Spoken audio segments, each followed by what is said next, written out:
Alrighty, sorry about the delayed start. Um, Welcome back to Wuxia Wednesdays, and I'm your intrepid martial brother Fragath, and today we're going to keep reading from Legends of the Condor Heroes, Book 1, A Hero Born. Previously on, everything went down. Guo Jing went through it. So let's see. He gets a case of mistaken motive slash identity from his masters, the Seven Freaks of the South, when they discover that the place that he happens to be doing his meditative training with Taoist what's his face um, for Nagong, um, well, it's where Cyclone Mei slash Copper Iron Corpse. Cyclone Mei has been going to practice her nine yin skeleton claw technique, where she's basically using human skulls, like punching holes in them like bowling balls, with her fingers. Uh, More on Cyclone Mei later. She's metal as all get out. She is very metal. um, and well, she's blind, so she basically they hatch a plan. So the Seven Freaks of the South are like, oh, Guo Jing has been being taught. His unknown master was Cyclone Mei this entire time. Obviously, these last 2 years, he's been planning on stabbing us all in the back. Because obviously, because what would be more poetically perfect than having Cyclone Mei teach him to go against us, right? Um, Turns out that's not the case. Guo Jing wouldn't know what to do. Guo Jing doesn't have an actively malevolent bone in his body, um, except when it comes to dealing with the unjust. Then not so much. We'll learn more about that later. He's not quite Kenshiro from Fist of the North Star in terms of, oh, you're someone who did something that wasn't cool to someone else. I'm going to annihilate you to death. He's not going to be quite that bad, but it's he's he'll get hot headed. At any rate, um, let's see. So that happens. But the Taoist monk that he's been training under, who are you?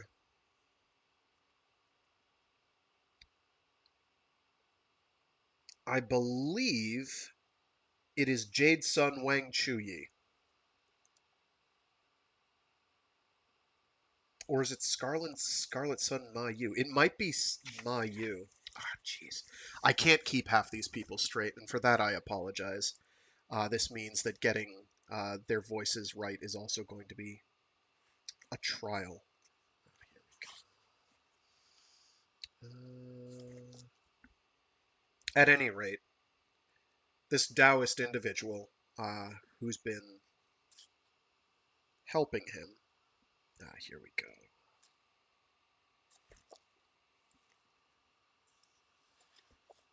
Come on, I'm in the right section now. The master is too modest. No. No. Yes, it is Ma Yu. So this is he's been teaching under Scarlet Sun Ma Yu, Guo Jing, in secret for 2 years. And Ma Yu sees that Cyclone Mei comes up here, and he's like, oh, okay, I have a plan. Your masters aren't going to like it much, because it's kind of indirect, roundabout, and basically involves lying through our teeth, putting on a little bit of stagecraft. Taking advantage of the fact that Cyclone Mei can't see. So basically, uh, the six freaks of the South, they used to be seven, then Zhang Sheng died. Guo Jing and Ma Yu go up there to where Cyclone Mei has been practicing, and then sit real still, real quietly. Wait for her to come, and then are like, oh, it's a Taoist convention. And she's like, I don't know about all this. I don't think that's going to work out super great, because I could take probably any one of these dudes in a fight, but all 7 or 8 of these people probably not. Um, Of course, she's also kidnapped Khojin, Guo Jing's childhood friend and the daughter of Temujin, and so they rescue her. They scare off Cyclone Mei, who dips. She's just like, "Peace, I'm out. I'm gonna leave." Um, but not before Ma Yu accidentally kind of tells her a couple things about how to do Neigong properly, which will have an impact later in the overall meta story. Um, it will very much be important next volume. I don't think it's going to matter this volume, but it will be important later. Some things that she didn't really understand about controlling chi and whatnot. Um, so after that, and I know. You'd think that would be the entire chapter. No, no, no, no, no. That's just the beginning. So after that, it turns out that Sengum, Wanyan Honglie, the Sixth Prince, and oh, geez, I can't remember his name. Jamuka, Temujin's sworn brother, basically are hatching a plot to take out Temujin, using Ong Khan and his army as well, because the, so the reason Sengum's on board is because he doesn't like Temujin. The reason Wanyan Honglie is on board is because it's his plan, and he wants to shaft the Mongolians and disrupt them and keep them fighting among themselves, because if they ever unite, it's going to be a huge problem for his kingdom. Um, the Jin. I believe he's the Jin. I go through this literally every week.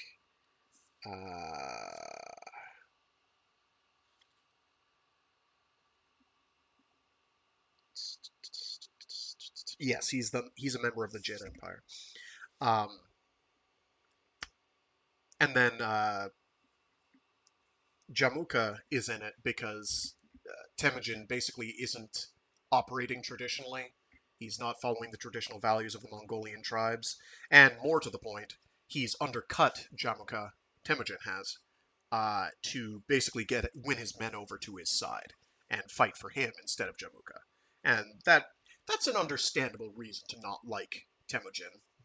It's a tad underhanded of him, and it doesn't really emphasize the fact that it's kind of a skeezy thing for Temujin to do, but at the same time, his great plan, his ambition is to unite all the Mongolian tribes under one banner. His, specifically, but, you know. So, they're planning to ruin Temujin's day. Guo Jing manages to get word to Temujin, who doesn't initially believe him, but then it becomes clear that he's telling the truth. And so Temujin holes up on a hill and basically big dramatic showdown. And he's like, "Hey, Jamuka, what's up?" And Jamuka's like, "You took men right out from under me. Everything you're doing doesn't follow the traditions of our people. Um, I need you to stand down. I need you to stop." And Temujin's like, "Well, if it's going to be that way, here is my little bag of uh, sworn brother goodies that we traded, and we're no longer sworn brothers." And then Jamuka does the same, and then they duke it out uh, through through military force. But Wanyan Honglie, not one to leave things to chance, basically six four members of the Wulin on Guo Jing and everybody else in order to, I guess the intention is to assassinate Temujin. Um, and Guo Jing basically fights them all off, all four of them, who proceed to 1v4 Guo Jing, and Guo Jing actually pretty much does okay for a while, but eventually his masters and other people come to help him out. Um, what's the other salient information? Wanyan Honglie buzzes off. Temujin kills off Sengum, kills off Jamuka, kills off Ong Khan, unites all the Mongolian tribes under his banner, and he is now Genghis Khan. Um, he also betroths Guo Jing to his daughter Khojin, now that Tusaka, Sengum's son, is killed to death. And of course, all of this happens just in time for Guo Jing to have to set off to go to this martial test between Chuji and the Seven Freaks of the South. So that's basically where we're at. Okay, that was about 15 minutes worth of expository monologue from me, from what happened in one chapter. Uh, this is going to happen from time to time. A lot goes down. I'll try and keep it to the bare salient essentials, but there is quite a lot that happened last time. So we are on the road now. Alrighty, I'm going to grab some water, and let's get cracking. Wata!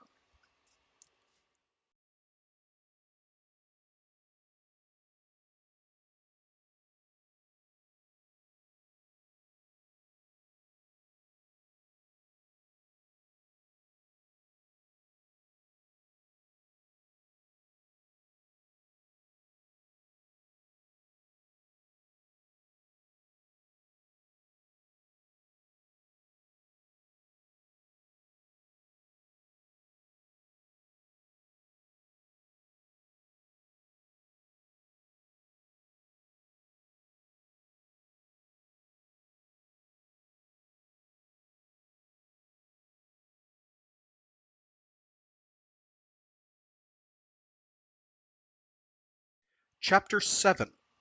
For the Maiden. 1. The six freaks of the south and Guo Jing kept moving as long as there was light, marking their way in a southeasterly direction out of the grasslands. They were heading for the fortress town of Kalgan, some 400 li north of the Jin capital. It was the first time Guo Jing had laid his feet on Chinese soil, and there was a lightness in his heart. Everything was new to him. He squeezed his thighs and felt the wind whistle in his ears as his horse bolted along kopecked roads and past small brick houses. I assume I don't know what kopecked means. I'm sorry. Minor interruption.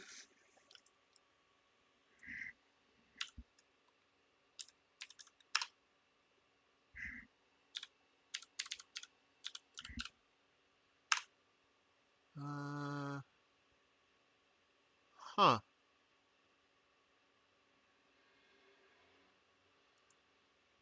Might be mispronouncing it. Copist. Sorry, not kopecked. And it is of a tree or shrub having been cut back to ground level periodically to stimulate growth. So, well-kept shrubbery along the side of the road? Traditional method in woodland management of cutting down a tree to a stump, which encourages shoots to grow. Okay, interesting. We learn something new every day. I've read this book before and apparently forgot to look that one up. Copist. He squeezed his thighs and felt the wind whistle in his ears as his horse bolted along coppiced roads and past small brick houses until Ulan stopped by an inky stream of flowing water next to an inn. Guo Jing dismounted to wait for his shifus. Taking pity on the tired horse, Guo Jing took out a piece of cloth and proceeded to wipe the sweat from its coat.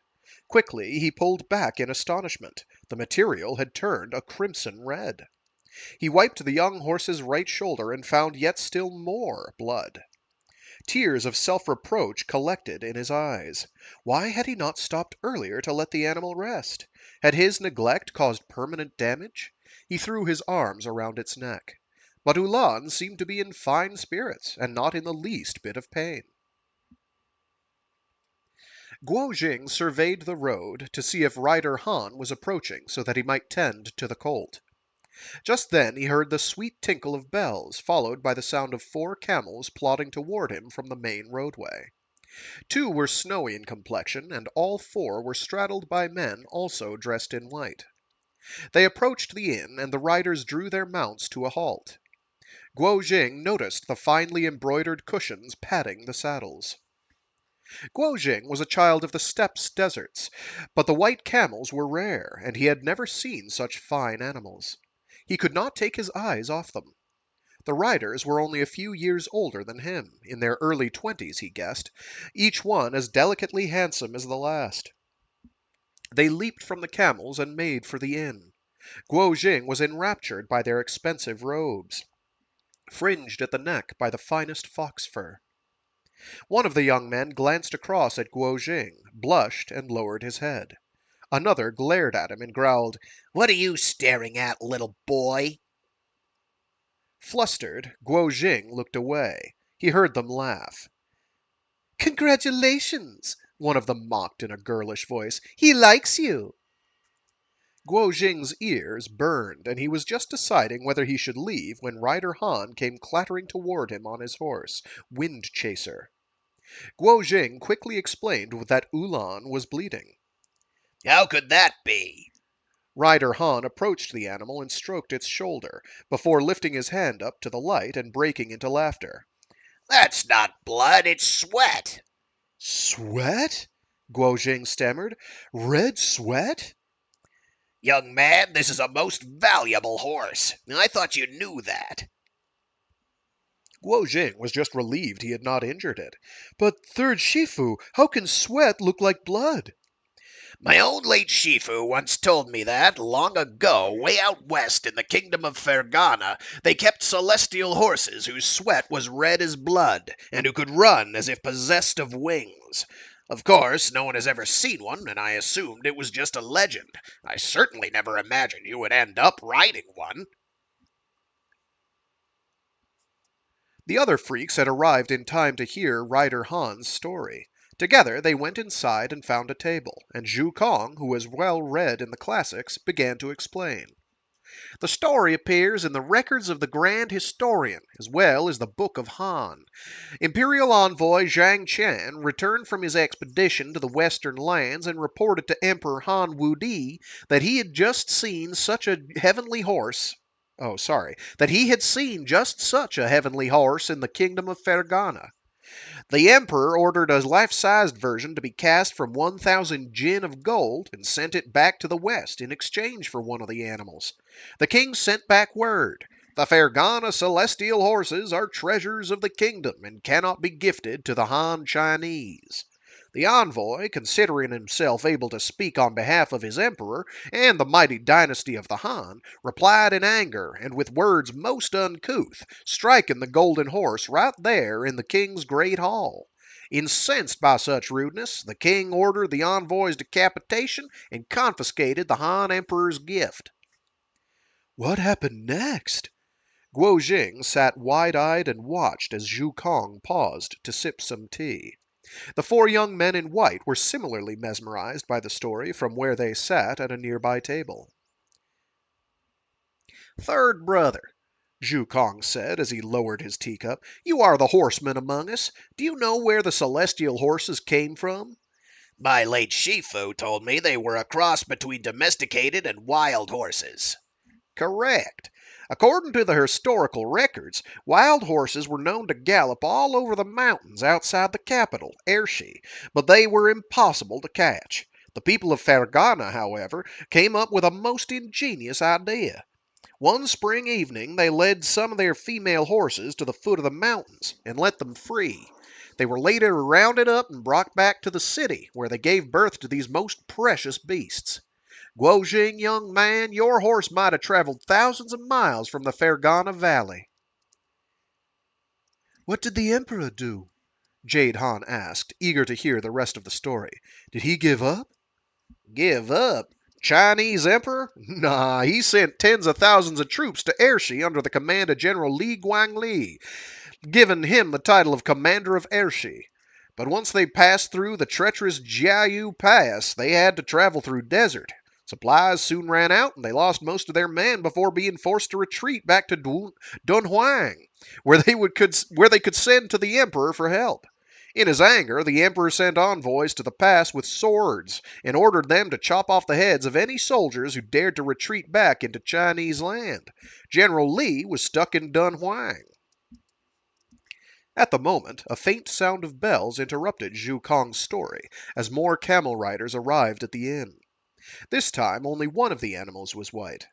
Guo Jing watched as four more handsome young men in white robes fringed with fox fur entered. They joined the others at their table and ordered more food. Of course, the emperor felt the humiliation most acutely, so he ordered another 200,000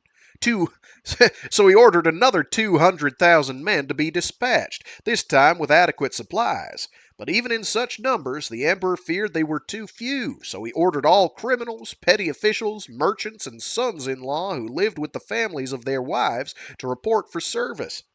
He then chose two of the empire's finest horsemen, investing one with the title Legate of the Whip and another Legate of the Rein, Rein, and provided them with only the best horses. The Han Emperor despised merchants. Sixth brother Quan, it wouldn't have been a good time for you. But third brother Han, you would have been most in demand. Zhu Kong chuckled. Why were sons-in-law who lived with their wives' families to be punished? Jade Han asked. In those days, men who married into a woman's family did so only out of poverty.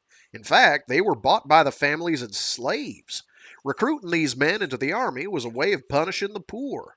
General Li and his men besieged Ershi for 40 days, killing thousands, until the nobles of Fergana beheaded their king in fright and surrendered.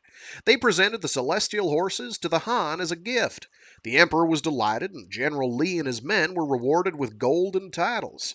So many perished, and for what exactly? Emperor Wudi gathered his highest officials in a banquet and wrote a song, declaring only the dragon fit to befriend such a fine beast. The camel riders listened silently to Zhu Kong's story, casting envious glances every now and again at the wine-colored horse outside.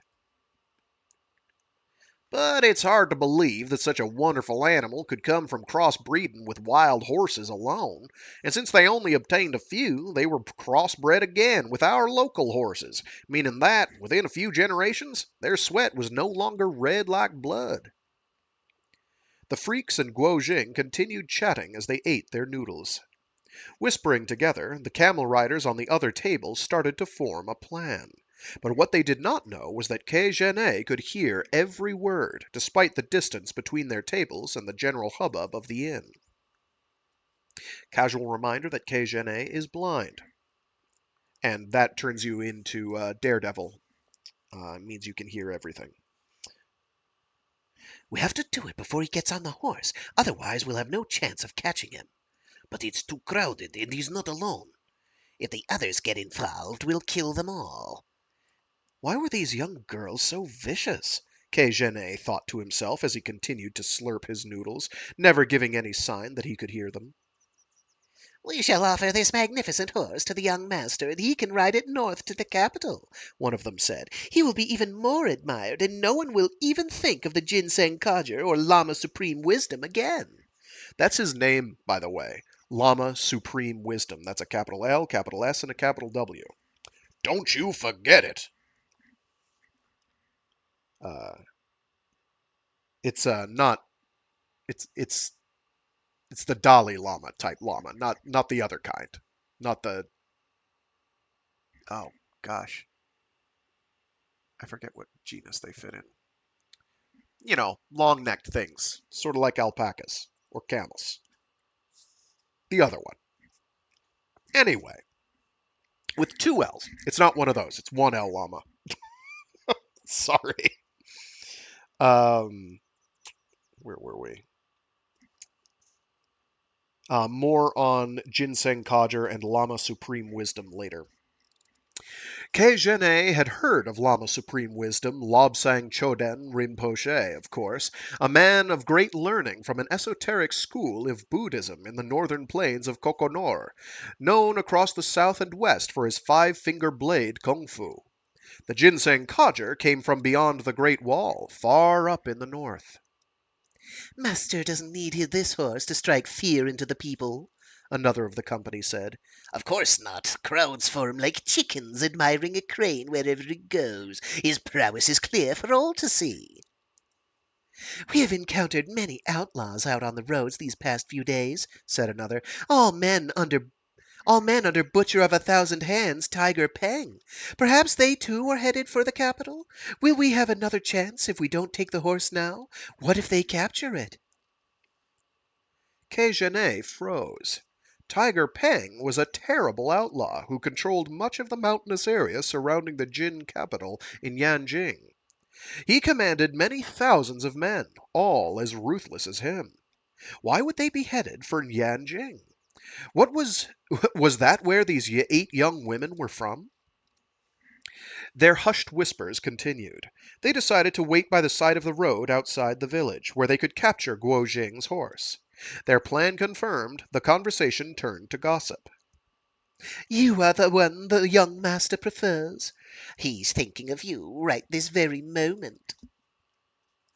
Khojin scrunched his brow. He could barely endure such senseless girlish chit-chat, but he still kept listening. What a reward do you think awaits us if we present the master with such a wonderful horse? For you, a few nights in his bed, I should imagine, giggled another. The young girl protested and rose to her feet, but was only met with more laughter. Control yourselves, don't give us away. I don't think it's going to be that easy. The woman who sits with him, she has a sword. She must know how to fight too. She's rather attractive. If she was 10 years younger, I'm sure the master would fall madly in love with her. Khojin grew angry. This master could not be an honorable man. He listened as they finished their noodles and went outside to mount their camels. Khojin turned to Guo Jing. Boy, what did you make of those young women? Do they look like fighters? What women? Guo Jing replied. Khojin looked confused. They were dressed as young men, Zhu Kong explained to Khojin. Guo Jing, you didn't notice that they were women in disguise? Have any of you heard of the master of White Camel Mount? Asked Khojin. None of them had. Kay related the discussion that had just taken place at the neighboring table. The freaks were stunned to hear of such audacity, but could not help finding it funny. I noticed that 2 of them had particularly big noses and blue eyes, Jade Han said. I don't think they were Chinese. Indeed, those white camels are native only to the deserts of the West, added Rider Han. They spoke of outlaws gathering in the north. It must be a plot to attack the Song. This could be a calamity for our people. We must stop them.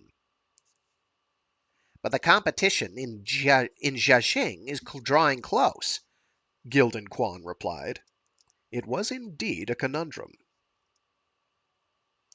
Let the boy go on ahead by himself, Nan the Merciful said, breaking the silence. Let Guo Jing go to Jiaxing alone, and we join him once we have sorted this business in the north? Nan nodded. Not a bad idea, Zhu Kong said. The time has come for Guo Jing to be more independent. But Guo Jing did not look happy at the thought of parting with his teachers. You are a grown man now, Khojin scolded. Don't act like a child. Go ahead and wait for us in Jiaxing, Jade said gently. We'll be there before the new moon comes into view. We never explained to you what exactly is to take place in Jiaxing, Zhu Kong began, but the most important thing is that at midday on the 24th day of the 3rd lunar month, you must go to the Garden of the 8 Drunken Immortals. Whatever happens, you must be there. Guo Jing nodded. These women won't be a problem on such a fast horse, Khojin said. Don't bother fighting them. You have more important things to do, so don't waste your time on such trifles. And if they really are so bold as to try to cause you trouble, the 7 freaks of the South will stop them, Rider Han exclaimed. It had been more than 10 years since Zhang Sheng's death, but still they could not get used to referring to themselves as 6. Their brother was always with them. I'm not sure where this White Camel Mount is, but it sounds like a formidable place, Zhu Kong said. It's best to avoid any confrontation with them. Guo Jing took leave of his Shifus. Having witnessed their protege single-handedly take on the 4 demons of the Yellow River, the freaks were confident that he had absorbed the lessons they had taught him. And while they did have to deal with this gathering of outlaws in the Jin capital, it was also part of the young man's training in the Jianghu to travel alone. Only then would he learn the things a teacher could not pass on. The freaks imparted their last piece of advice. "If all else fails, run," said Nan the Merciful. But he knew very well that Guo Jing was not one to give ground, even if his opponent was a master of superior skill. "The martial arts are without limit," Zhu Kong added next. "Every peak sits under the shadow of another, so every man may meet one stronger than himself. This is true for even the most accomplished masters. When faced with an opponent of considerable skill, the real fighter knows to retreat, practice, and wait for another opportunity to prevail. Never strip the mountain bare, and you will not want for firewood. These are not the actions of a coward, and indeed they are especially pertinent when faced with many foes, rather than just one. Remember your 4th Shifu's words, young man." Guo Jing nodded and kowtowed before mounting his horse and heading south. He felt a great sadness to be parted from them. They had spent every day together for the past 12 years. Tears gathered in his eyes and began to wet his cheeks. His thoughts also turned to his mother, alone in the desert. She did not want for clothes or food, as she was being looked after by the Khan and his sworn brother Tolui, but he knew that she too must be feeling lonely.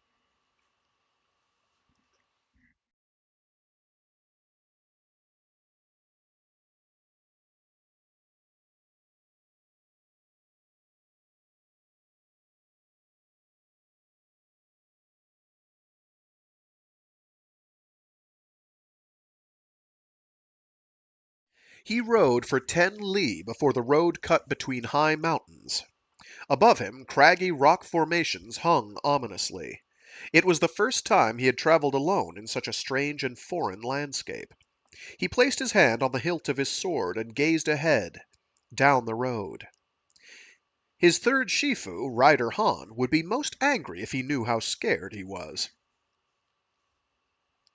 The road began to ascend, becoming ever more narrow and precipitous, before disappearing behind a large rock. As Guo Jing turned the corner, 4 white shapes appeared on the road before him. 4 of the young women in white, dressed as boys, riding camels. They were blocking the road. Guo Jing pulled sharply on his reins. Keeping his distance, he called to them, "Hello there! Please let me pass!" They laughed. "Little boy, why are you scared? Come closer. We won't eat you." Guo Jing's cheeks turned hot. What should he do? Approach slowly and talk, or rush at them and start fighting? "Nice horse you have there," called another. "Come closer. Let us take a proper look." She spoke as if he were a little child, which angered him, but the road was perilous. To the right the rock face was like a wall, and the drop to his left was sheer and absolute. Mist cloaked the way ahead. "My Shifus told me not to go looking for a fight," he thought. "If I charge at them with my horse, they will have to let me pass." He lifted his sword, squeezed his thighs, and his trusty ulan shot forward. "Move aside!"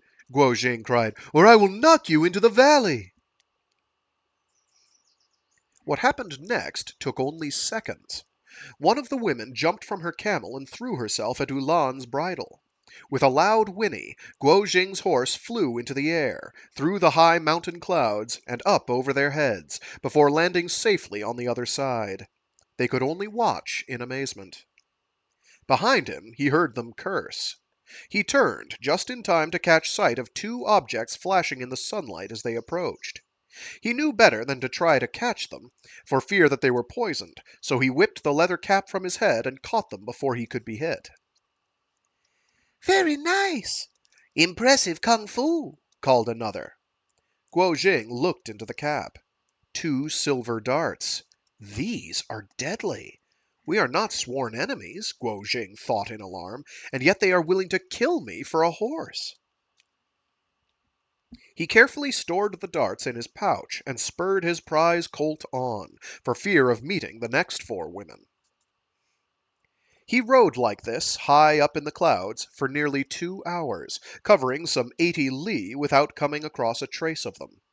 He allowed himself a brief rest before pressing on, arriving in Kalgan before night fell. It would take them 3 days to cover the same distance on their camels, so he reckoned he was safe now.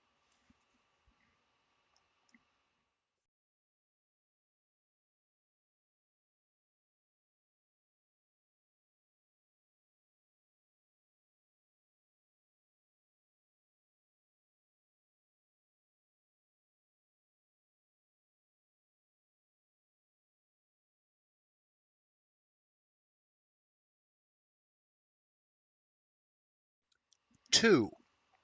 Kalgan sits at the meeting point between North and South China, a lively trading center specializing in furs. Guo Jing rode through the city gates and looked around in amazement. He had never seen such a large city. Everything was new to him. He stopped before an inn, hunger gnawing at his stomach. He tied his horse to the post in front. He tied his horse to the post in front and went inside, where he ordered a plate of beef and a kilo of the local flatbread. He ate in the manner of the steppes, rolling the meat in the bread and tearing chunks out of it. But his meal was interrupted by the sound of shouting outside. Fearing that someone might be stealing his precious horse, he ran to the door. But Ulan was quietly munching on his fodder. The noise came from 2 men who worked at the inn. They were taunting a young, gaunt boy dressed in rags. He must have been only a few years younger than Guo Jing, his leather cap full of holes, and his cheeks so smudged with dirt that he would have been hard to recognize had they been the best of friends. The boy was clutching a piece of steamed bread, and all he could do was laugh, revealing a row of bright white teeth completely at odds with his overall appearance. There was a remarkable intensity to his big black eyes. Go on, get out of here! I'm going, the boy replied. He turned, but before he could leave, the other man who worked at the inn called back at him. Leave the bread! The boy placed it on the ground by his feet, a white, round, steamed bun blemished by 5 round, black fingerprints. There was no way they could sell it now. Enraged, one of the men launched a fist at the boy, who ducked. Guo Jing watched, feeling pity for the hungry beggar. Come now, there's no need to fight. I'll pay for the bun. He picked up the bread and handed it back to the boy.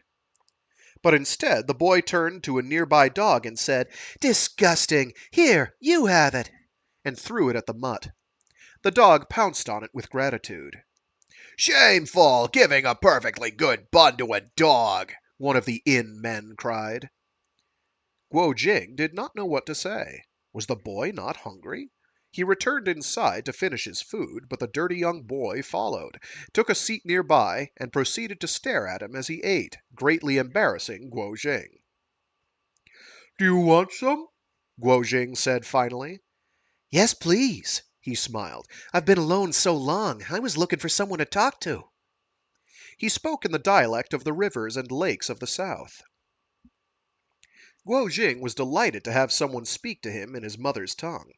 The young boy took a seat at the table, and Guo Jing asked the waiter for some tableware.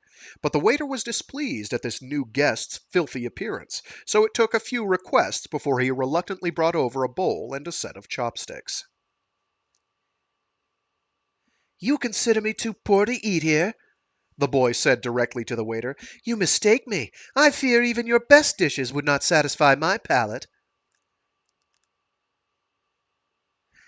Is that so? The waiter replied. We would be happy to serve them to you, but my real concern is, can you pay? Will you treat me to whatever I order? The boy said, turning to Guo Jing. Of course, Guo Jing said, and then turned to the waiter. Another pound of roast beef and half a pound of mutton liver. These were the finest delicacies he could imagine. Do you drink wine? He asked the boy. Wait. the boy said to the waiter. "First we will eat some fruit and nuts, 4 dried, 4 fresh, 2 sour salted, and 4 preserved in honey." The waiter looked surprised. "Which fruits would you like?" "I doubt you serve anything of note in a poor little inn like this," he said, "so we'll have to make do with dried lychees, longats, steamed jujube, and ginkgo nuts. As for the fresh, give us whatever's in season. And we want sliced, perfumed sour cherries, and sour plums with ginger. Can you get them here? And the honeyed? Rose-scented kumquats, grapes, sugar-coated perch, and some pear, done in the style of Lord my Master." His Mandarin was far from perfect, but it was passable. The waiter was impressed, and was no longer haughty with the boy. "I take it you don't have any fresh fish or seafood to have with our wine," the young man continued, "so we will have to be content with 8 dishes of whatever you've got." "What do the sirs like in particular?" "Of course, they need everything to be explained down to the last detail," the boy sighed. "Petal-dressed quail, fried duck's feet, chicken tongue soup, drunken deer tripe, pan-fried beef done 2 ways, rabbit slivers in chrysanthemum, flame-cooked venison, and pig's trotter in ginger vinegar. We'll take these simple dishes. I don't anticipate you have anything more refined." The waiter's mouth was by now agape. "Those are all rather expensive dishes, sir," he replied. "The chicken tongue soup and duck's feet alone will be most costly, as they require the slaughter of many animals." "This gentleman is paying," he replied, pointing at Guo Jing. "Are you questioning whether he has the means?" The waiter glanced at Guo Jing's fine sable coat. "I will take that in lieu of payment if he doesn't have enough," he said to himself. "Is that all?" "We will also have another 12 dishes to accompany the rice, and 8 sweets. That is all for now." The waiter did not dare ask what exactly these should consist of, fearing that the urchin might name dishes the inn could not supply. Instead, he returned to the kitchen and told them to prepare their best. "And what can I get you to drink?" he said upon his return. "We have bamboo leaf, sorghum wine, aged for 10 years. How about that to start?" "Fine. We can take that to begin with." The waiter came with the fruit and nuts. Guo Jing marveled at each plate. Never had he eaten such delicious food. The boy spoke continuously, telling stories of the South, their local customs, and the deeds of famous men. Guo Jing was captivated by his incredible knowledge, which clearly went beyond the culinary. Guo Jing had learned to recognize only a few basic characters in between his martial arts lessons, but this young man appeared every bit as cultivated as his second Shifu, Zhu Kong. And here I was taking him for just a poor beggar, he thought to himself. Chinese men are very different from those on the northern steppe. Not an hour later the dishes had all arrived, enough to cover 2 tables pushed together. Guo Jing's companion merely picked at the plates, however, and hesitantly sipped at the wine. Suddenly he called the waiter over. "This wine is only 5 years old. How dare you try to cheat us?" Please, sir. The manager came rushing over. Your palate is most exquisite. Our little inn did not have sir's requested wine in stock, so we had to procure some from a nearby establishment. The Eternal Celebration. It's not easy to get vintage wine in Kalgan. The boy waved for them to take it back. Having just learned that Guo Jing had come from Mongolia, he resumed their conversation, asking Guo Jing all about the desert wilds of the north. The freaks had told Guo Jing not to reveal his identity while on the road, so he related only anecdotes about hunting hares and wolves, shooting eagles, and racing horses. The boy listened with fascination, clapping his hands and laughing like a little child. Guo Jing felt an instant ease with him, the likes of which he had never known before. This was only strengthened by the fact that the boy spoke his mother's dialect. He had grown up in the desert alongside his good friends Tolui and Khojin, but the great Khan kept his beloved son close, and Tolui had less and less time to spend with Guo Jing of late. He often bickered with Khojin, who was headstrong and usually wanted him to do as she wished. Theirs was not the easiest of relationships. Guo Jing was taciturn and found it difficult to express himself. Most people found it necessary to probe him with questions to get him to speak. Jade Han teased him for taking after Nan the Merciful, as if words spoken out loud cost their weight in gold. But now, sitting with this young man he had only just met, he talked non-stop, sharing everything save for his martial arts training and his connection to the great Khan Temujin. Guo Jing lost himself in the moment while relating a particularly exciting encounter with a wild animal, and without any thought to propriety, grabbed the boy's hand. To his astonishment, it was soft and smooth and somehow almost boneless. The boy blushed and looked away, revealing the alabaster skin of his neck. It was perfectly clean, not at all smudged in dirt like his cheeks, Guo Jing noticed. "The dishes have gone cold," the boy said, gently pulling his hand back. "Yes, but they're still delicious," Guo Jing said. The boy disagreed. "Then let's have them warm them up," Guo Jing suggested. "No, that spoils the food." He called over the waiter and ordered him to throw away the cold food and prepare the same dishes anew. The innkeeper, cooks, and staff were puzzled, but did as the boy requested. Guo Jing wanted to please his guest, and having never been entrusted with money before, he was not sure of its worth. The boy's company alone was enough to warrant such extravagance. The new dishes arrived, but again the boy ate only a few mouthfuls before declaring himself full. "The street child is playing you for a fool," the waiter muttered to himself as he glanced over at Guo Jing before bringing him the bill. 19 taels, 7 mace, and 4 kandareens. Guo Jing handed the waiter an ingot of gold and told him to change it into silver and settle the account. A northerly wind was blowing fierce as they left the inn. The boy shivered. "My sincerest gratitude! Farewell!" But Guo Jing could not stand to see the boy head into such a cold night wearing such scant clothing. He placed his black sable coat on the boy's shoulders. "Brother, I feel as if I've known you my whole life. Take this against the wind."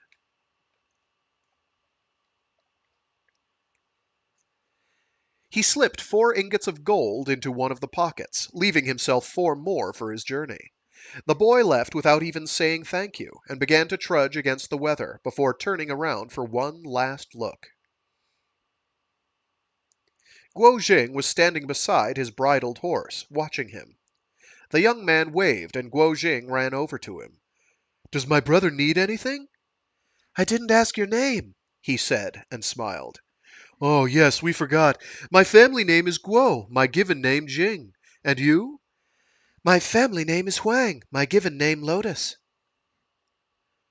His companion looked at him meaningfully, but Guo Jing did not know what a lotus was, and thus could not understand the significance of the revelation. "Where are you going?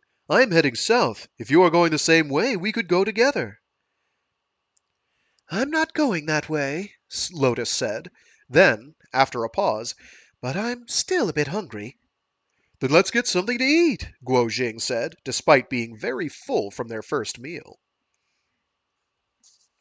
Lotus led Guo Jing to Kalgan's premier eating establishment, the Eternal Celebration, a richly adorned inn decorated in the southern style favored by the courtiers of the Song. This time, Lotus ordered 4 plates of pastries and buns and a large pot of dragon well tea. Though it was considered a delicacy from his ancestral homelands, Guo Jing had never before tasted such a weak and tasteless drink. But conversation picked up where they had left off.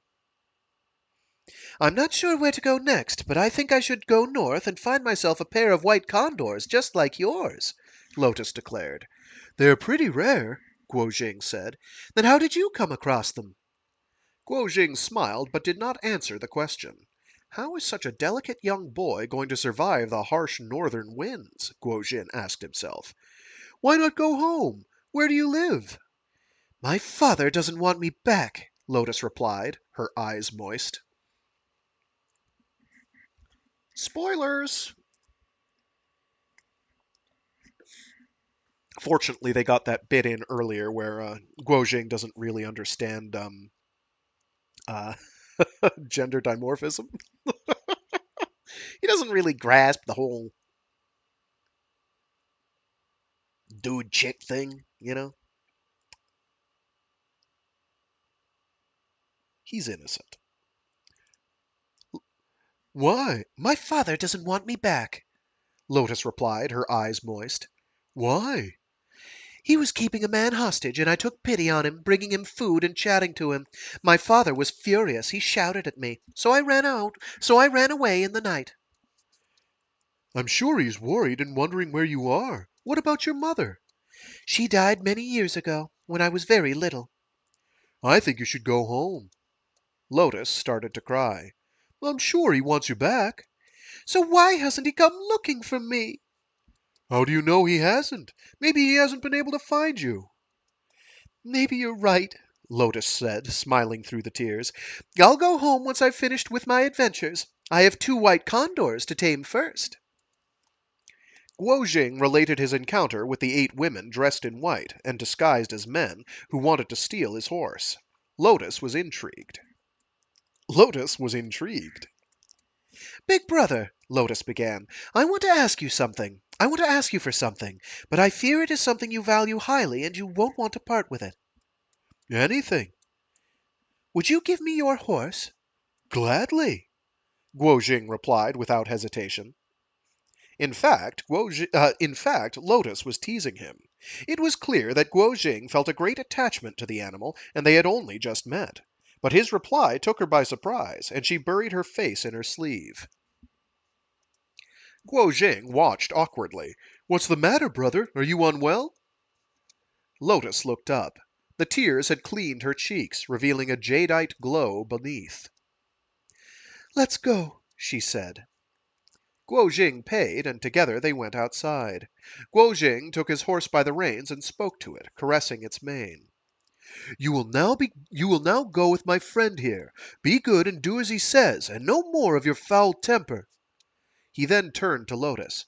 Brother, up you get. The horse was not usually given to allowing other people to mount it, but it had grown calmer over the passing days, and now it had special instructions from its master. Lotus jumped up into the saddle. Guo Jing let go of the reins, gave the horse a light clap, and watched as they disappeared into a cloud of dust.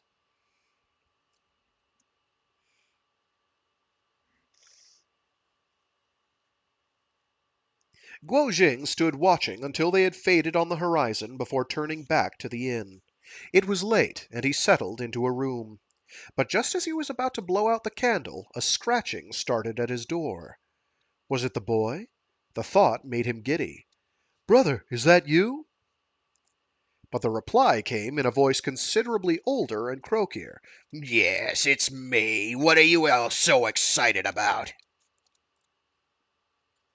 Guo Jing opened the door cautiously, and, to his surprise, there in the flicker of the candlelight, he saw 5 men. He peered closer, and felt a shiver go up his spine. The 4 demons of the Yellow River, one with a saber, one with a spear, another carrying a whip, and there 2 axes. The 5th man was thin, with a long face.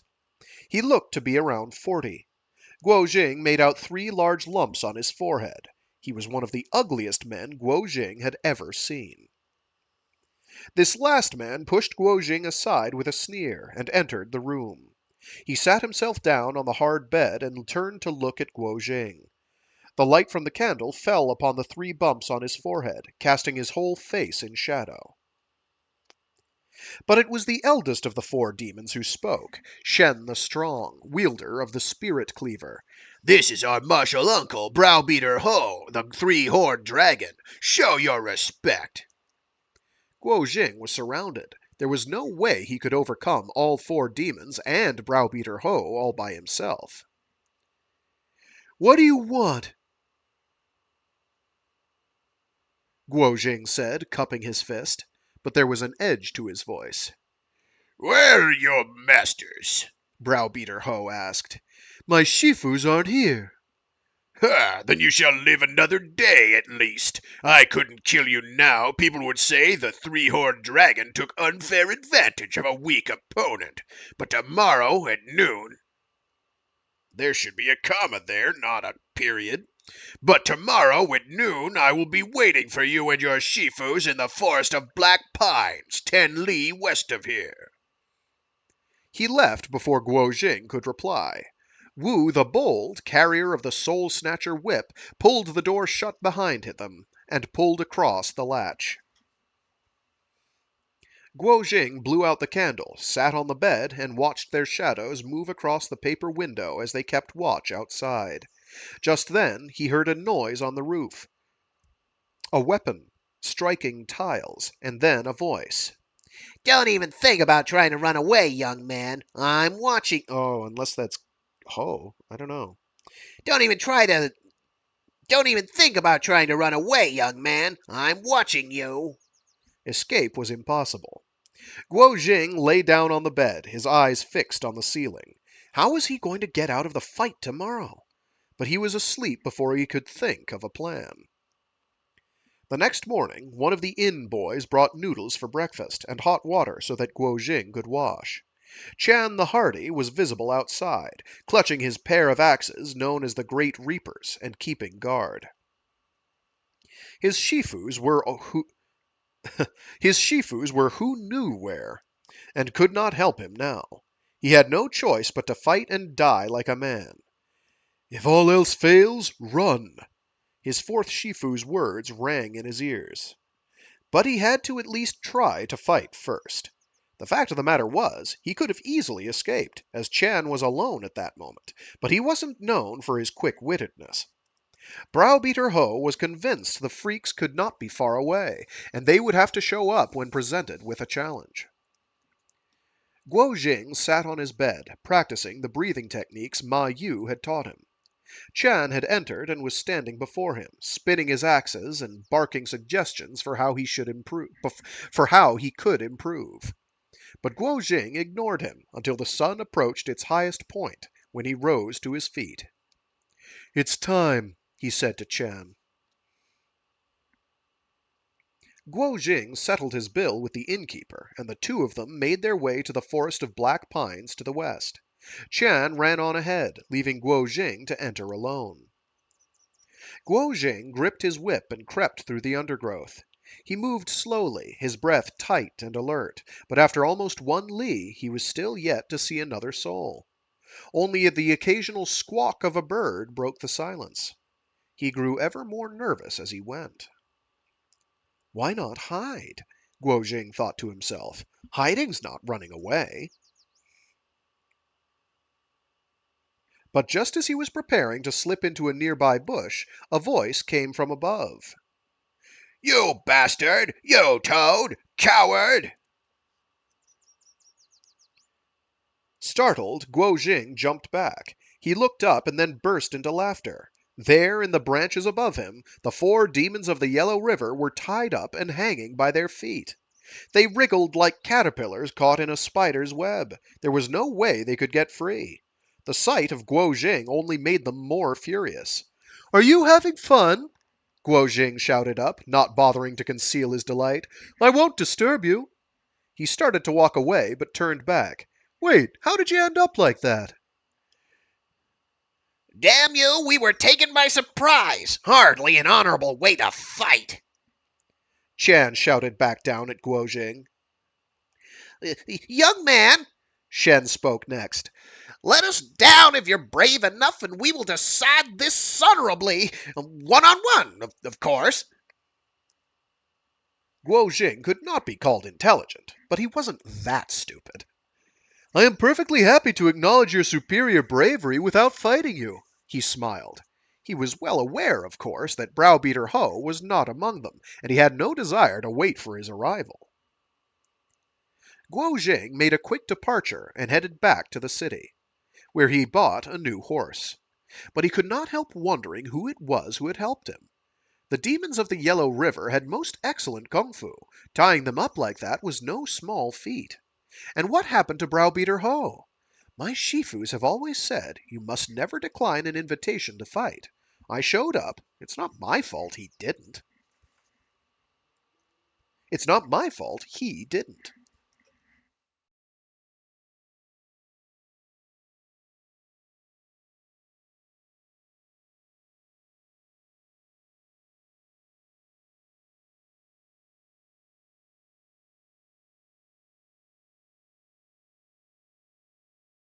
3. The journey continued without incident, and he arrived at the capital of the Jin Empire before nightfall. Known to the Chinese as Yanjing, Zhongdu's riches dwarfed even those of the former Song capital at Kaifeng and the new capital of Linan. For Guo Jing, a boy of the desert, it was a marvel. Home to more than 1 million inhabitants, the streets were lined with decorative red brick buildings with painted doors, and crowded with ornate carriages. Merchants stacked their storefronts with a multitude of goods, the likes of which Guo Jing had never seen before, as the fragrance of tea leaves wafted into the street. Music hung in the air. Colors, sounds, and smells overwhelmed him. Guo Jing did not know which way to look. He was hungry, but he was too intimidated to enter one of the more luxurious-looking restaurants, so he chose an unassuming stall, where he gulped down a bowl of rice before continuing to explore. Suddenly, cheers broke out, and he saw a crowd gathered up ahead. He approached and slipped between the spectators to get a better look. In the middle of the circle of people he saw the words, "Duel for a Maiden," embroidered in red upon a large white banner. Beneath it, 2 people were fighting, a rotund man in yellow and a young girl dressed in red. She had considerable skill, Guo Jing could tell right away. Her movements were balanced and well thought out. The man was no match for her. The girl lowered her guard, and the man advanced with a double dragon flies the cave, launching his 2 meaty fists at her shoulders. She leaned to the side and then planted her left shoulder into his flank. The crowd cheered. He looked up from where he had landed, embarrassed and covered in dust, before slinking away. She neatened a stray strand of hair and took her place beneath the banner. Guo Jing looked at her more carefully. She looked to be around 18 years of age, and had a most elegant figure. The shadow of the fluttering banner flickered across her pretty features. On either side of her an iron spear and 2 short halberds had been planted into the dirt. And as I flip the page, I lose my spot. I am sorry. Come on.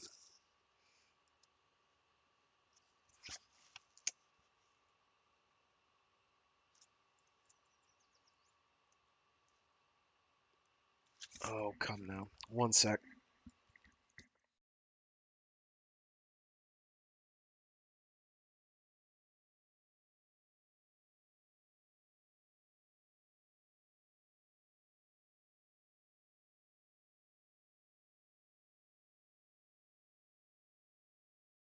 There we go. So I've mentioned this before, but the way this book is bound, there's the pages have this rough, uneven texture to them, and so they go out kind of in hillocks. There's a name for that, sort of like a mountain range, and it makes finding exactly where you were sometimes somewhat tricky. She neatened a stray strand of hair and took her place beneath the banner. I'll just keep going. Guo Jing looked at her more carefully. She looked to be around 18 years of age and had a most elegant figure. The shadow of the fluttering banner flickered across her pretty features. On either side of her an iron spear and 2 short halberds had been planted into the dirt. The girl turned and whispered something to a nearby middle-aged man. He nodded and stepped forward. He clasped his hands in a gesture of respect and addressed the crowd. I, your humble servant Mu Yi, have travelled from Shandong to your great city. I seek neither fame nor fortune, but my daughter has reached the age at which she may put comb to her hair, and she is still without a betrothed. She has declared that she desires neither wealth nor nobility in a future husband, merely a man expert in the martial arts. It is for this reason we stand so boldly before you and propose this challenge. All unmarried men below the age of 30 are eligible, and I promise my daughter's hand as long as they can overcome her in one single move. We have come from the south because all masters in the land of the rivers and lakes are already engaged, or else have been too cowardly to take up the challenge. But we have heard much of the bravery of the men in the north, home to many valiant warriors. Do please forgive my boldness. He looked to be a sturdy man, but Guo Jing could not help but notice the slight hunch in his back. White flecks had turned his hair a speckled silver, and wrinkles marked his face. He had a melancholy air, and his dress was coarse and patched, a contrast to the vibrant colors of his daughter's outfit. Mu Yi fell silent and waited. No one stepped forward. The crowd dared only lob vulgar insults about his daughter's ripening beauty. He looked up at the black clouds gathering above. The wind from the north was picking up speed. "A blizzard threatens," he said darkly. "It was stormy that day, too." He turned and had begun to fold away the banner when two voices called out at the same time, "Wait!" Two men jumped forward, and the crowd whooped in delight. One was pudgy and far older than 30 years. The other was an even less appropriate match, a shaven monk. Why are you laughing? The older fat man cried to the crowd. I am still single. Why can't I give it a try? "Dear sir," the monk replied with a smile, "you wouldn't want the poor girl to become a widow before she had even turned 20, would you?" And what about you? He snarled in reply. "If I were to win the hand of such a pretty girl, I would cast off my religious robes." This delighted the crowd even more. The girl frowned, clearly displeased, but she removed her cape and prepared to fight. Mu Yi gripped her arm and urged her to stay calm. He then turned, unfurled the banner, and once more planted it into the ground. The monk and the heavy-set man continued their bickering, each wanting to fight first. "Why not start by fighting with each other?" a wit from the crowd called out. "The winner fights the girl." "Fine by me," the monk replied. "Let's put on a show for the crowd, old man." He launched himself fist first at the man's head, but the old man ducked before returning the blow. Guo Jing recognized their moves. The monk was using Shaolin Arhat style, and the older, rotund man practiced five-style fists. Both were forms of external kung fu. The monk was agile, but his opponent possessed considerable power. Just then the monk struck 3 blows at the older man's stomach. The older man brought his fist down heavy on the monk's head, who landed on his rear. After a moment of confusion, the monk staggered to his feet and, removing a blade from his robes, lunged at the man. The crowd gasped, while the old man leaped back and removed an iron whip from his belt. They had both come armed. The fight had taken a desperate and dangerous turn. The spectators clapped, but edged back. Stop! Mu Yi edged toward the 2 men. It is forbidden to fight with weapons. But the men paid him no heed. Mu Yi leaped into the air, kicking the blade from the monk's hand and seizing the end of the whip. He pulled hard, and the old man had no choice but to let go. Mu Yi threw the whip to the dirt and stood defiantly. The 2 men stooped to pick up their weapons and, accompanied by the jeers of the crowd, slipped shamefully back into anonymity.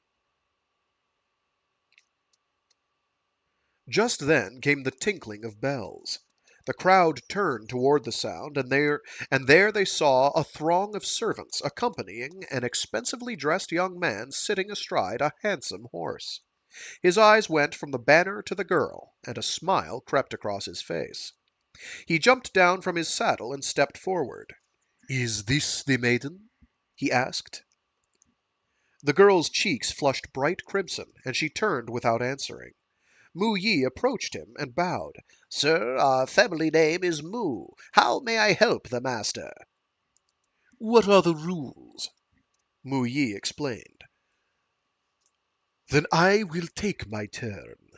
He looked to be around the same age as the young girl, handsome and evidently from a good family. Finally, a young man suitable for the maiden, Guo Jing thought. Much better than the monk and the old fat man. "Your lordship must be teasing," Mu Yi replied.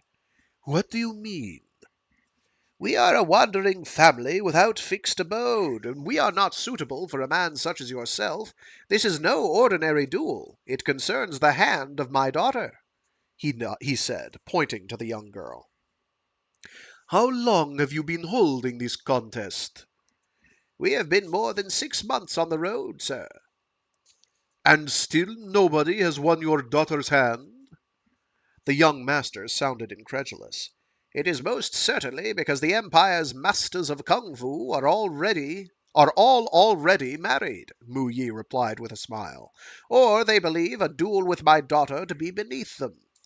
Very well, let me try. He is a most refined young man, Mu Yi thought to himself. Were he from a more humble family, then he would make a very worthy son-in-law. But he is of noble birth, and could be related to someone important at court. In any case, he is rich and powerful. If my daughter wins, it will bring trouble. If she loses, how could I allow our families to be joined forever? We are mere wanderers of the south. We are no match for a man of your standing. Please forgive us. We will leave. Your challenge is an honorable one, the young man replied. I will not harm your daughter, I assure you. He turned to the girl and said, All the lady has to do is make contact during combat, and she wins. Is that agreeable? There are strict rules in a contest such as this, the girl contended. Get on with it, came a cry from the crowd. The faster he wins, the faster you can be married and show us an heir. Laughter echoed around the square. The young woman scowled, removed her cape once again, and bowed to the young man.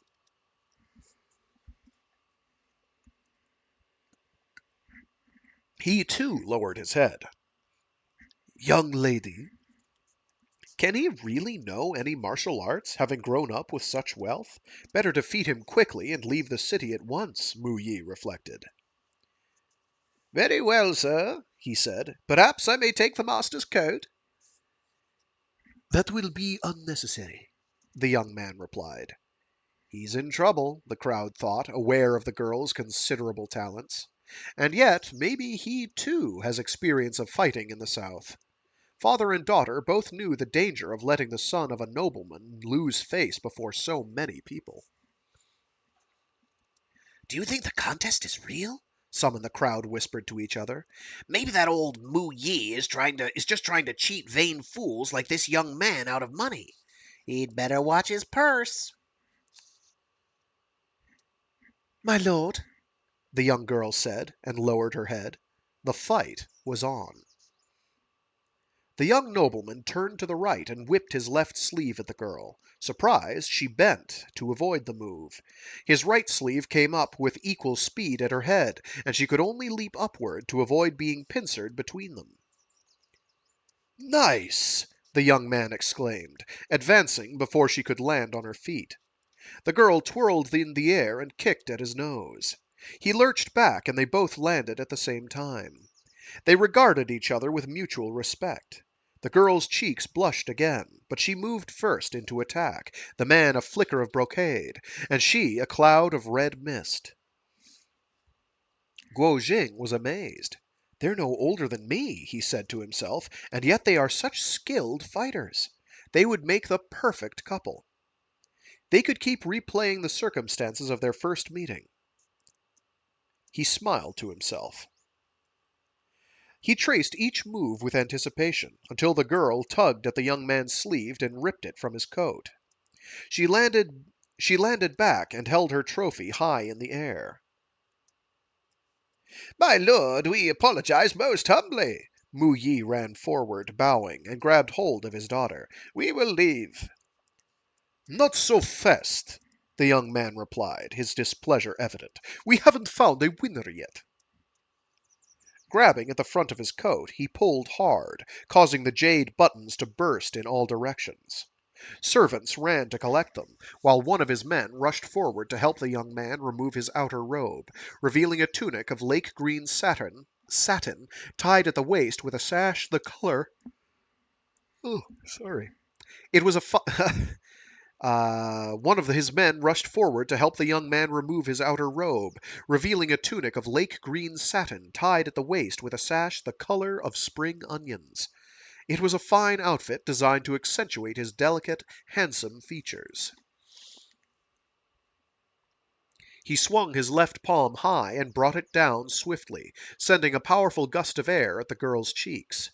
He looked to be focused now. The fight was no longer just a bit of fun. The girl retreated. Marriage looks to be in sight, Guo Jing said to himself. My Shifus were right. There are many fighters of exceptional talent in the Central Plains. I would never win against such sophisticated palm technique.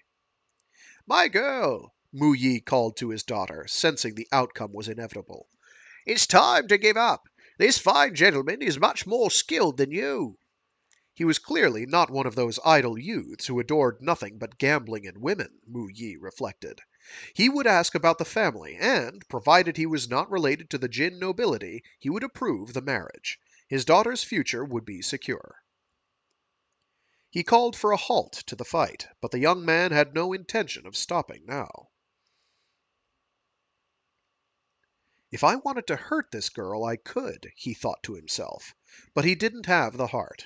Instead, he grabbed at her wrist. Alarmed, she tried to wrestle free. He pushed, and she lost balance, and he swept her into his arms. The crowd burst into cheers and clapped. Let go of me, the girl hissed, her cheeks hot with shame. Call me your beloved, and I will release you at once. The young girl was incensed, but despite her struggles, she could not break free. You have won her hand, Mu Yi said, approaching them. Please let go of my daughter. The young man began to laugh, but he still clutched the girl's wrist. Her patience now sorely tested, the girl kicked at the pressure point on his temple. But he caught her foot with his other hand. She panicked and pulled back, losing her red embroidered shoe. There she sat on the ground, her head lowered, nursing her white stockinged foot. The young man smiled and, to the crowd's delight, lifted the cloth shoe to his nose and sniffed. Bet that smells delicious, someone cried. Sir, may I ask your name? Mu Yi interrupted. There's no need, he answered with a smile. He took back his brocade coat, glanced at the... or is it brocade? It might be brocade. Glanced at the girl and slipped her shoe into his pocket. Just then the wind picked up and large petals of snow began to fall. We are staying at the Prosperity Inn, Mu Yi called after the man, in the west. Shall we go together and settle everything?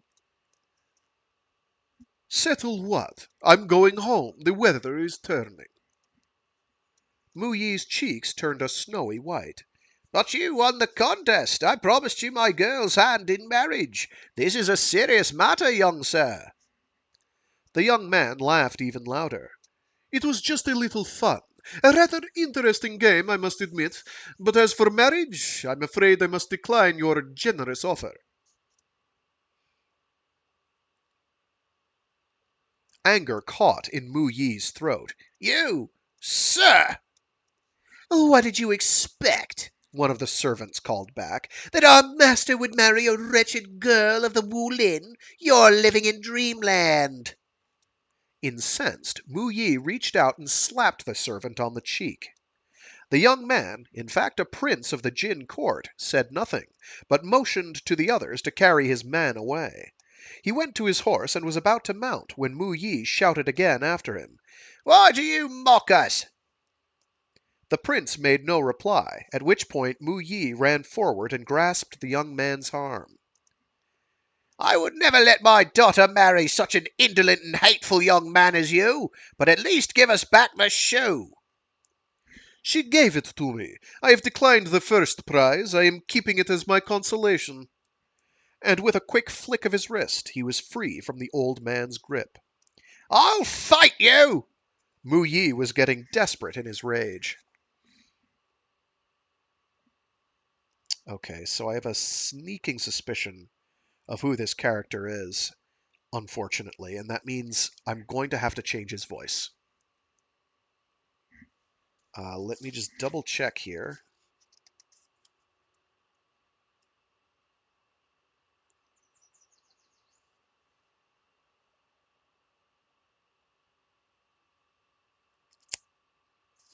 Yeah, if it's him, it's gotta be him. Yeah, okay. So we're changing his voice, I'm sorry.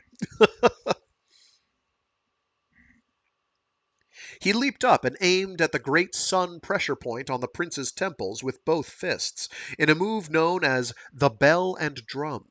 Sounds like a great name for a pub. But the prince jumped up into his stirrup and called out, "And if I beat you, I won't have to marry your daughter." The crowd were just as enraged by the prince's arrogance as the old man, but they remained quiet save for the few lone guffaws from some of the rougher men in their midst. Mu Yi adjusted his sash and leaped into a seagull skims the sea. The young man responded with a blow to the old man's belly, in a poison snake seeks the cave. Mu Yi dodged this attack and struck with his left palm at the young man's shoulder. The young man turned, advancing his right palm under Mu Yi's arm in a steal the clouds, before bringing his other hand up toward the old man's face. Mu Yi blocked with his elbow before slapping the prince across both cheeks in a protector skanda defends evil. His cheeks throbbing, the prince was furious. He dug his fingers into the backs of Mu Yi's hands and pulled away, revealing nails red with blood. The crowd cried out. Mu Yi's daughter ran forward, tore a strip of cloth from Mu Yi's clothing, and bandaged her father's bleeding hands. "Move!" Mu Yi said, pushing aside his daughter. "It's either him or me!" Father, let him go. He's too nasty. The onlookers were disgusted that the rich young man's actions should result in a spilling of blood, and even the rougher elements of the crowd were indignant. By now, everyone was in agreement that he was a most disagreeable young man. The prince rubbed at a spot of blood that had been splattered on his clothes, and turned once again to mount his horse. Guo Jing could no longer stand by and do nothing. He pushed through the crowd, and out into the open space before the crowd. Your behavior is a disgrace!" The prince was momentarily affected by these words, but then brushed them off. "A disgrace?" His servants were much amused by their master's mocking version of this peasant boy's southern accent, but Guo Jing did not understand their joke. "Yes, you should marry this young lady." "And if I don't?" "Why did you take part in the contest if you had no intention of marrying her? It's written clearly on the banner. Why are you sticking your nose in where it isn't wanted?" "This fair maiden is not only beautiful, but is in possession of the most excellent kung fu. Why won't you marry her? Don't you see how you have offended her?" "You're too dull to understand. I'm not wasting my breath on the likes of you." The prince turned, but Guo Jing stopped him. "You can't just leave." "What do you want?" "You must marry this young lady." The prince laughed and turned again. What a nice, if rather naive, young man, Mu Yi thought. "Young sir, don't worry. As long as there is still breath in these lungs, I will have my revenge for this insult." Then, turning to the prince, he said, "At least tell me your name." "I told you, I am never going to call you father, so why do you need to know?" Furious, Guo Jing rushed forward. "Give her back her shoe!" "Mind your own business. Have you taken a liking to the young girl?" "No, I just think you should give it back." The prince punched Guo Jing on the ear. Stunned, Guo Jing crossed his hands and seized the prince's wrists. "Do you want a beating too?" the prince shouted as he leaped up and kicked Guo Jing in the abdomen. Guo Jing pushed at him while still in midair, but the prince had good lightness technique, and instead of falling, corrected himself and landed on his feet. "Come then, little peasant boy, let me see what you can do." The prince removed his brocade coat. "Why would I want to fight you?" Guo Jing said. "I just think you should give the lady back her shoe." But the crowd wanted the show to continue, so they goaded from the sidelines. "He's all talk. A hero fights."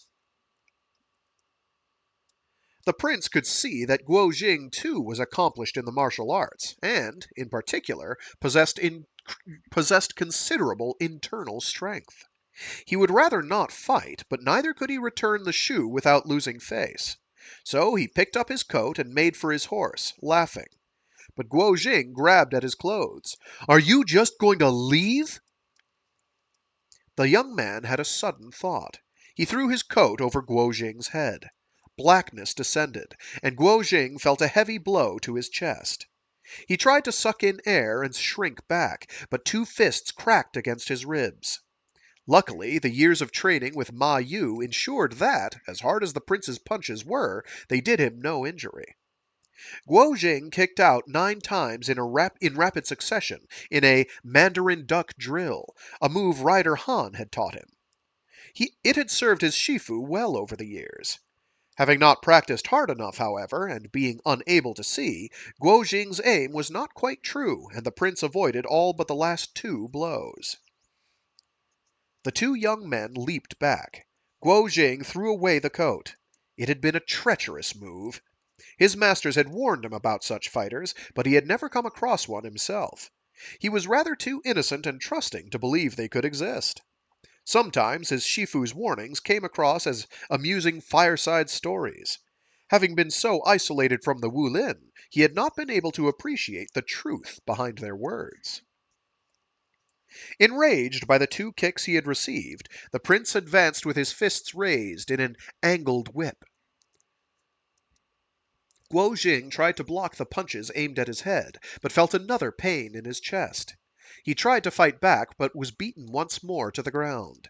The prince's retinue burst into laughter, and their master puffed his chest in pride. "You think your 3-legged cat technique can beat me? Go back to your Shifu's wife and ask for another 20 years of instruction. Then maybe you can fight me." Guo Jing scrambled to his feet, panting. He was circulating the qi around his body to relieve the pain.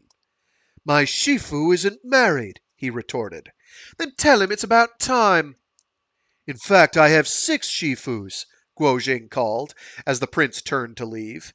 He ran at him with his fist high. The prince ducked. Guo Jing's left hook missed, and his right was then blocked. They stood facing each other, their arms locked, each marshalling the best of his internal energy to overpower the other. Guo Jing's was just a little stronger, but his opponent's technique was more advanced. There was little to choose between them. Guo Jing reached deeper and pressed just as the other young man relaxed the pressure, causing Guo Jing to stumble forward. A punch to the back followed. Guo Jing landed on his elbow and bounced back up, spinning in the air and kicking with his left. This remarkable recovery was met with delighted whoops and shouts from the crowd. If you've watched enough kung fu movies over the years, you can just see the wire tricks being done. It's so well described. And it's so remarkable to me how, like, 1-to-1 some of these movies have this stuff. It's crazy. This is why we're reading this, is because it's just so charming. This remarkable recovery was met with delighted whoops and shouts from the crowd. The prince launched forward with both palms, the first in a false move designed to distract. Guo Jing replied with a split muscles lock bones move, striking rapidly at various points across the prince's body. The prince echoed the same technique back. But Guo Jing's was an unorthodox version invented by Zhu Kong. At first glance it looked the same as the technique practiced in the Central Plains, but in actual fact he was aiming all along for the tend the aged pressure point on the wrist, whereas the prince was trying to clutch at Guo Jing's knuckles. They continued like this for at least 40 moves, 40, but neither triumphed over the other. Large flakes of snow continued to fall, forming a thin white blanket over the heads and shoulders of the gathered crowd. Just then Guo Jing realized the prince had left his chest exposed. He reached for the pressure point in its center, known as the turtle dove tail, but at the last moment he hesitated.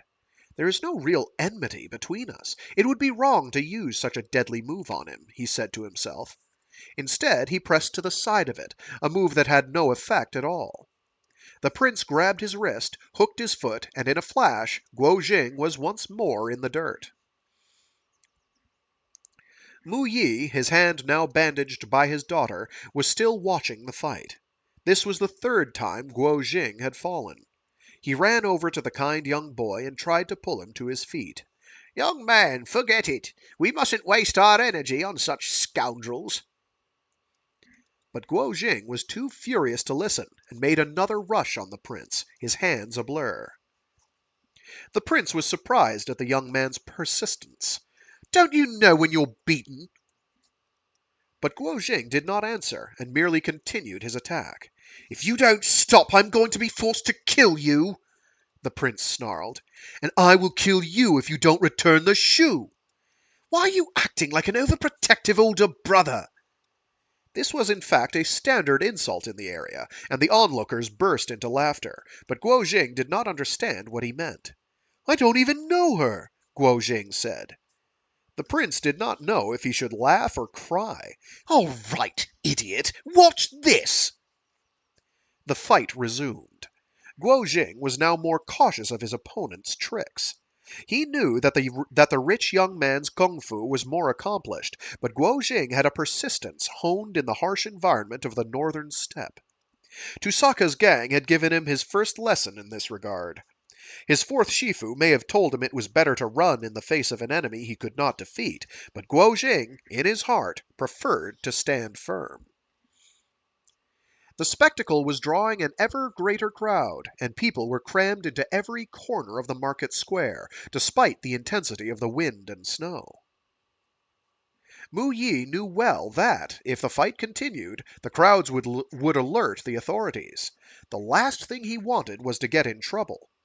But how could they walk away when this young man was trying to help them? He looked out nervously at the crowd and noticed a group of men who looked like they, too, might be wandering martial arts men of the rivers and lakes. Mu Yi edged closer to where the rich young man's servants were gathered. 3 of them looked like they might practice kung fu. Among them was an exceptionally tall lama, dressed in scarlet robes and a yellow hat. Another was shorter, rounder, his head crested with a mane of silver hair. His skin was smooth and his face dressed in a wide smile. He, too, was in robes, but Mu Yi was not sure if his outfit indicated he belonged to a Taoist sect. The third man was short, with a neat mustache and piercing, bloodshot eyes.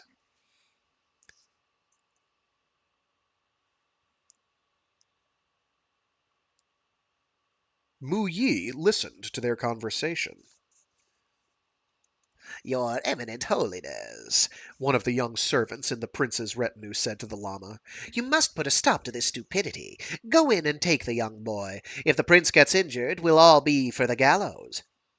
"He is a prince," Mu Yi said to himself in astonishment. "These people are servants of the court, sent to assist the young man." The Lama only smiled. Supreme Wisdom Lobsang Choden Rinpoche is an eminent lama of Kokonor, The old man with silver hair said with a smile. How could he lower himself to intervene in a fight with a young hooligan? Turning to the servant, he continued. At most, the prince will have your legs broken. He can't exactly have you killed. "The prince is a better fighter than this peasant boy," the short man with the bloodshot eyes added. "What have you got to be scared about?" Everyone heard this, and a chill ran through the crowd. They averted their eyes back to the fight, afraid to catch the short man's lightning gaze. The prince has been training for so long, the man with the silver hair continued. He wishes to let the people see his skills. He would not be happy for us to intervene. "Elder Liang," the short man said, "what palm technique is it the prince practices?" I think that's Brother Ping. Give me a sec. I had some of these sorted out in my head. Let's see. Okay, so Peng is another guy. The silver-haired dude, Lang, is whom? No, no, no. No, no, no, no, no. No, not them.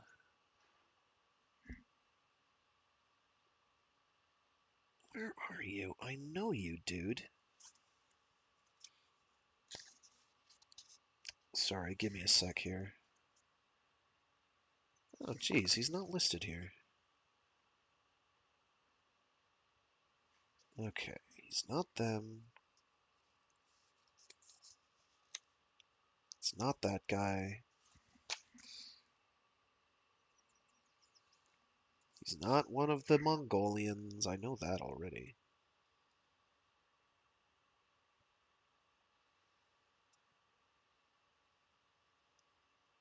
Okay, so Ouyang is the guy that I need to remember for a specific voice. The rest of these guys I don't think matter. Oh no, Graybeard Lang is important. I need to remember who that is. Okay. Okay, I had a voice for him. So who's the short guy then? Okay. Alright, so I'm taking this page from the top. I'm sorry.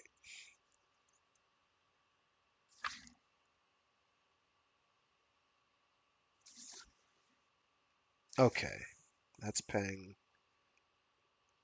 Liang is the guy I need to remember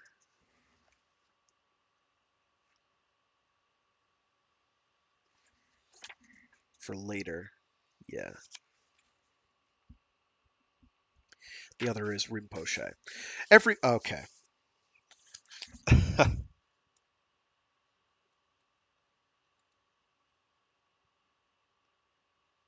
Okay.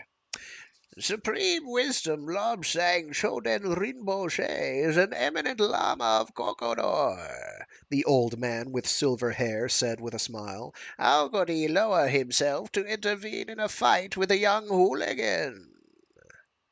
Turning to the servant, he continued. At most, the prince will have your legs broken. He can't exactly have you killed. The prince is a better fighter than this peasant boy.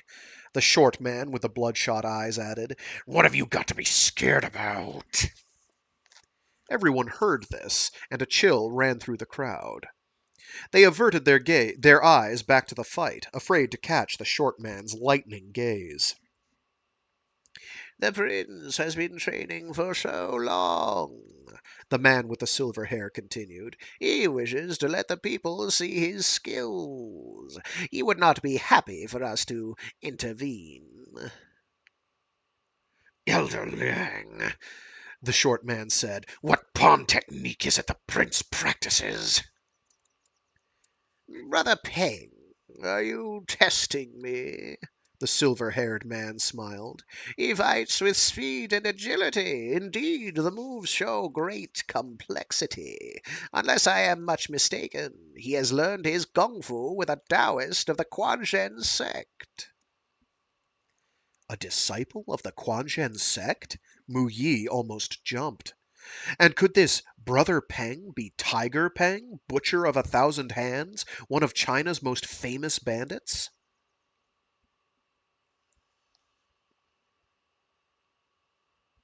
Elder Liang, you have a good eye. You have lived as a recluse at the foot of mountain of eternal snow, dedicating yourself to the art of alchemy.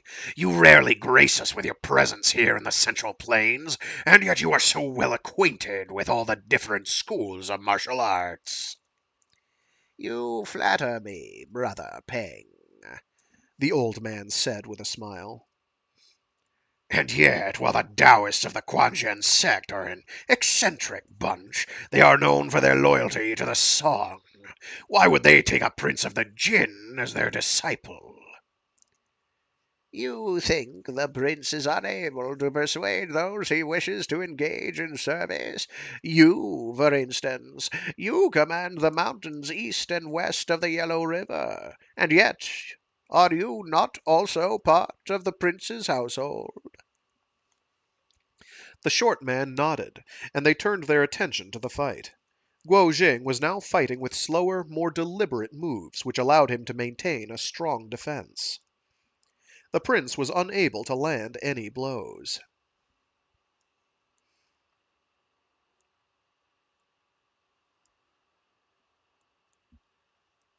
And what about the peasant boy?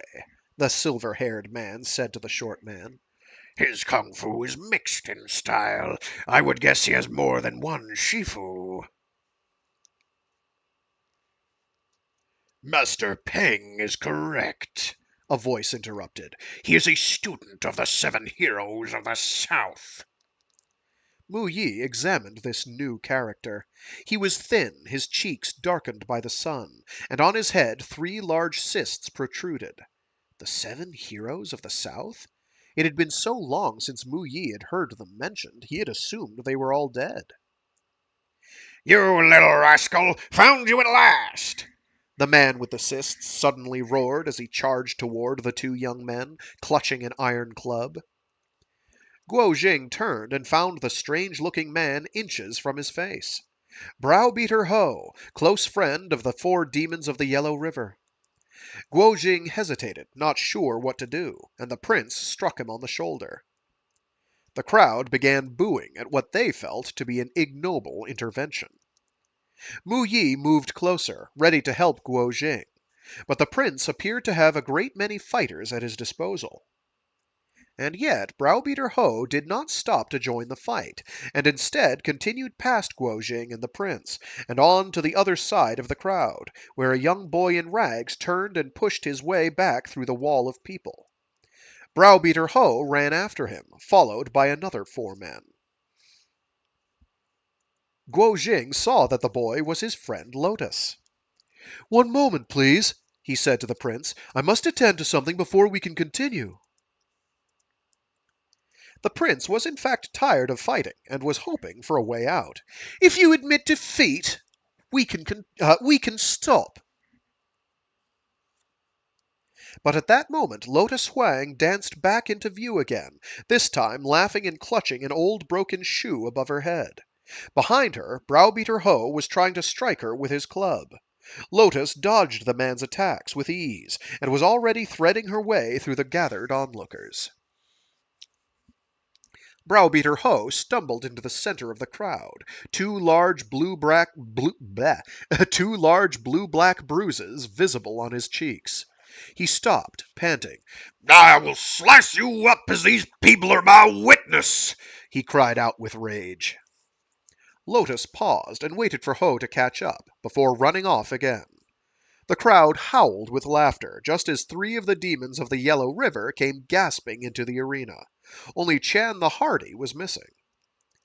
Guo Jing smiled. "So my friend Lotus is also trained in kung fu? He must have been the one to lure this man away and hang the others in the trees."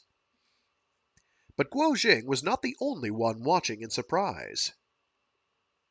"Master Liang, what about the young beggar?" the Lama said.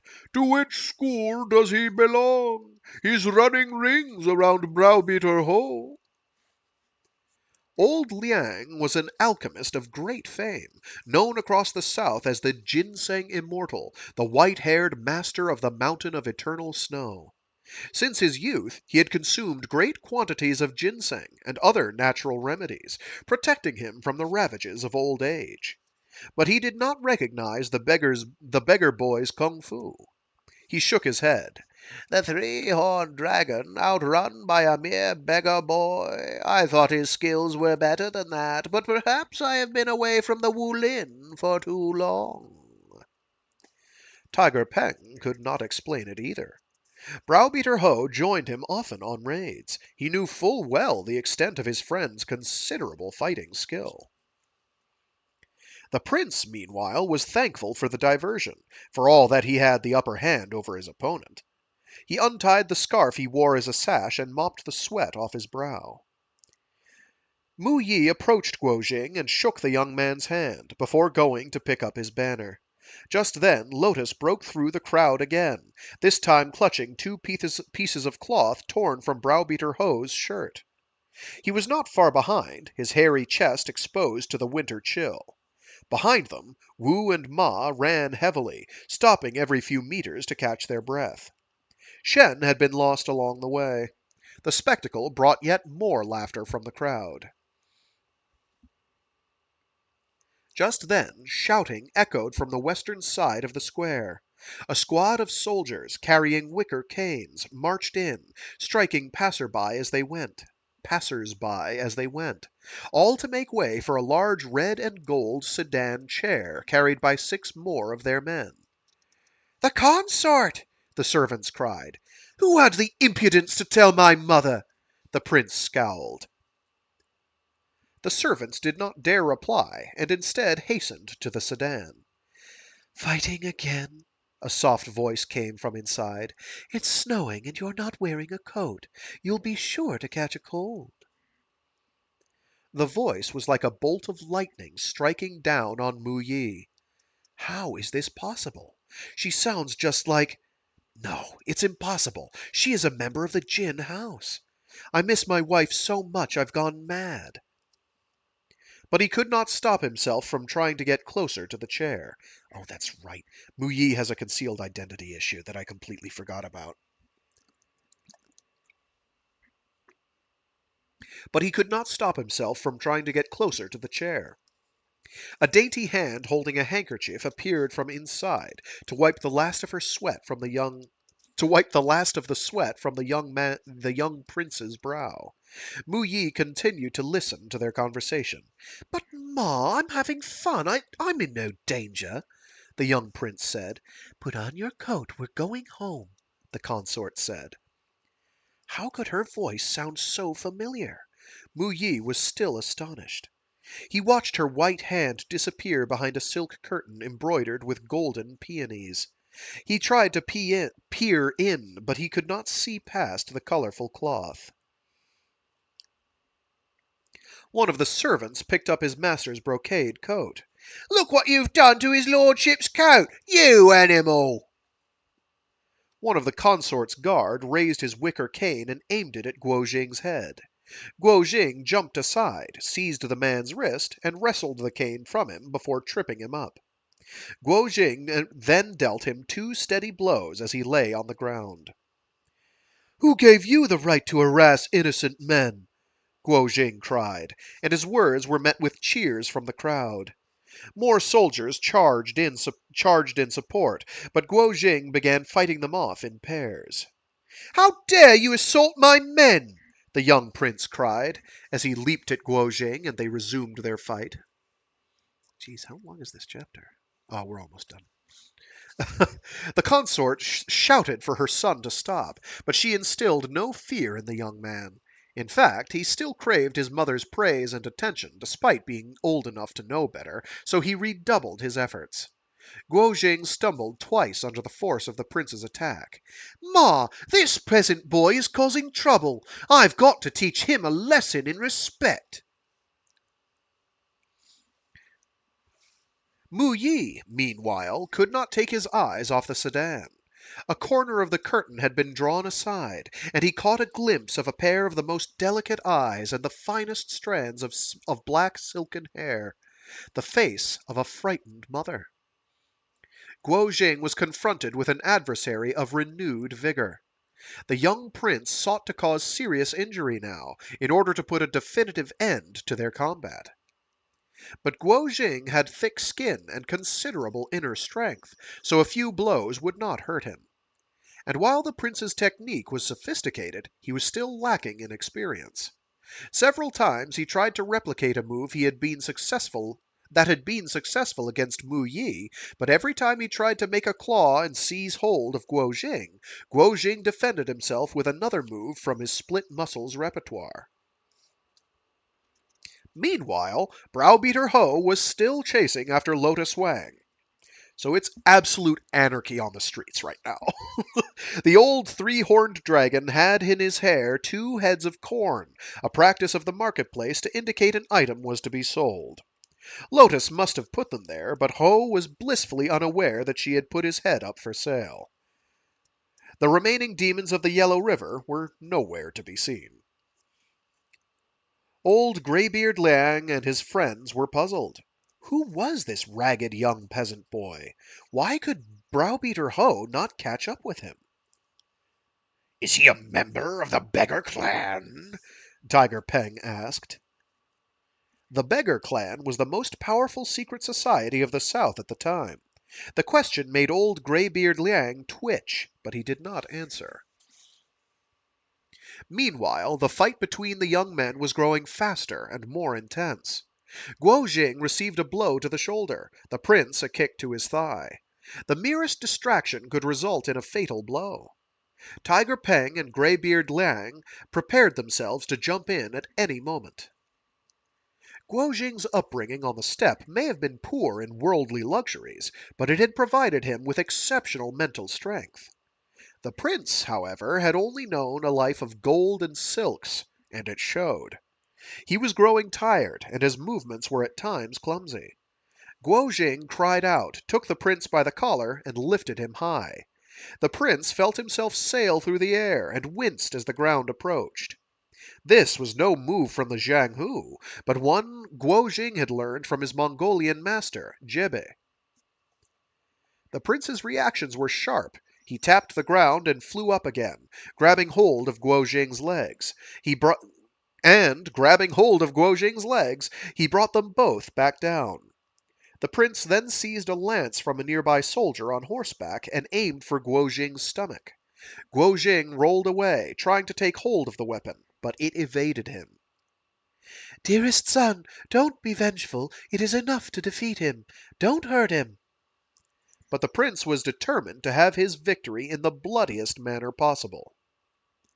The tip of the lance was only inches from his nose, but Guo Jing deflected it with his arm. Just then he heard a clatter behind him. The banner! Launching into a perfect part the clouds to reveal the sun, Guo Jing grabbed the pole.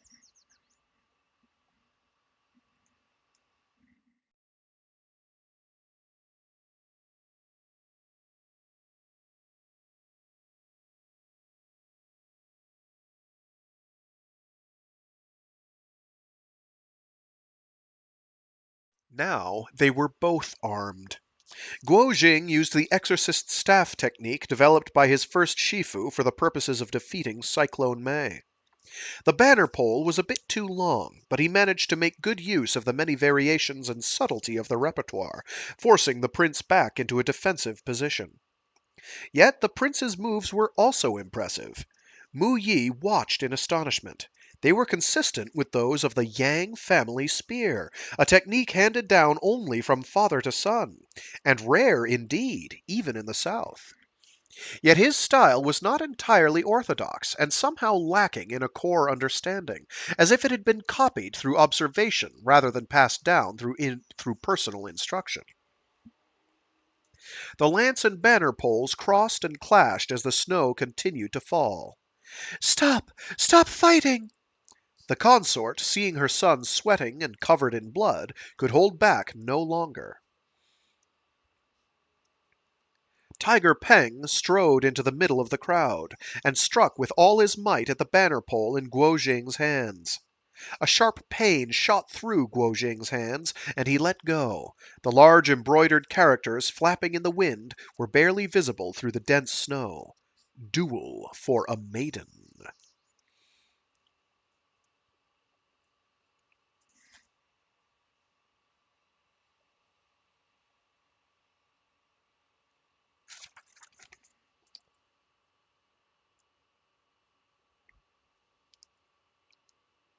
Guo Jing had no time to make out the man's face. All he could do was leap back to safety, but not before Tiger Peng had managed to tap his arm, sending him tumbling to the ground.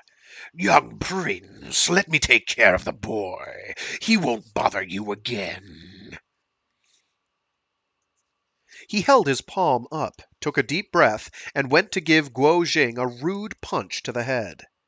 Guo Jing raised his arms to block it, but he knew that such an attempt at defense was futile.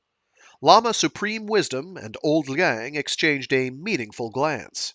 Tiger Peng could snap those arms with one blow. Just then a cry rose from the crowd. Stop! A gray shadow leaped into view and grabbed hold of Tiger Peng's wrist. In his other hand he was carrying a strange weapon. Tiger Peng hit out with his left palm and broke the weapon at once. The man in gray ducked, took Guo Jing by the hand, and leaped beyond reach. Only then did the likeness of this strange intruder become clear. A Taoist monk, at least 30 or 40 years of age, and dressed in gray robes. His weapon appeared to be a horsetail whip, the head of which had become detached from the handle and was now wrapped around Tiger Peng's wrist. The two men took each other in. In one exchange, the extent of their respective martial arts had been made apparent. "You must be the famed Tiger Peng. What an honor to meet you at last," the Taoist said. You are too kind. May I ask the monk's name? All eyes turned to the Taoist, but he did not answer. Instead, he pushed his foot through the snow and pulled back. There on the ground was revealed a hole at least 10 inches deep. Such was the power of his kung fu. This startled Tiger Peng. The iron-foot immortal, Jade Sun Wang Chuyi? Master Peng flatters me. I am indeed Wang Chuyi, but I am undeserving of the name immortal. They all knew very well who Wang Chuyi was, a Taoist monk of the Quanzhen sect whose fame was second only to eternal spring Chuji. But they had never seen him in the flesh before. He was handsome, his chin capped with a wisp of the blackest beard. His socks were a brilliant white, his cloth shoes gray. This was a man who took great care in his appearance. Had they not seen his brilliant display of kung fu for themselves, they would never have guessed that he was in fact the iron-foot immortal who had once balanced on one leg on the edge of a precipice, swaying like a lotus leaf in the wind. Word of his skill had spread all through the south, and even up north into the hinterlands of the Jin capital itself. I am not personally acquainted with this young man, but I admire very much his bravery in intervening in such a way. Therefore, I beseech Master Peng to let him live. A most courteous request, Tiger Peng was forced to admit. And who would dare refuse an elder of the Quanzhen sect? In which case I am most grateful, Wang Chuyi said, cupping his hand in a gesture of respect. Wang Chuyi turned to the prince, and at once his expression darkened, and he was severe. Who are you, and who is your Shifu? The young prince had turned pale upon hearing Wang Chuyi's name, and he would have liked nothing more than to slip away unnoticed. But he had also felt the monk's attention during his exchange with Tiger Peng. I am Wanyan Kang, but I cannot reveal the identity of my Shifu.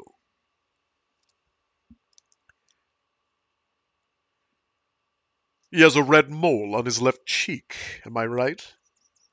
Wanyan had wanted to reply with something witty, but the sight of the monk's fierce gaze silenced him, and he merely nodded. I thought as much, Wang Chuyi said, a student of his brother, eternal spring Chuji. And did your Shifu not teach you certain principles of how to fight nobly before you began your training?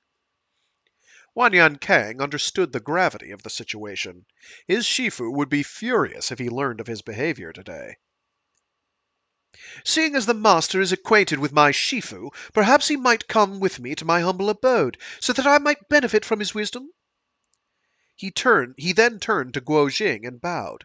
Perhaps a friendship might grow between us, since we have already been acquainted in combat. Your kung fu is most impressive. May I extend the invitation to you as well? What about the young girl? Will you marry her? Guo Jing replied.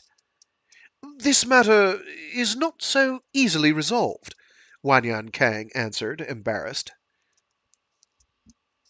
My friend, Mu Yi said, tugging at Guo Jing's arm. Let's go. We needn't take up more of the sir's time. Wanyan Kang bowed to Wang Chuyi. Elder Wang, I shall await you at my home. Ask for Prince Zhao's residence. The day is cold. We shall sit by the fire and admire the snow from inside. There will be wine waiting to celebrate our meeting. Wanyan Kang climbed up onto his horse and spurred it straight at the crowd, which scattered before him like ants. Such arrogance merely irritated Wang Chuyi even more. "Young man," he said, turning to Guo Jing, "follow me."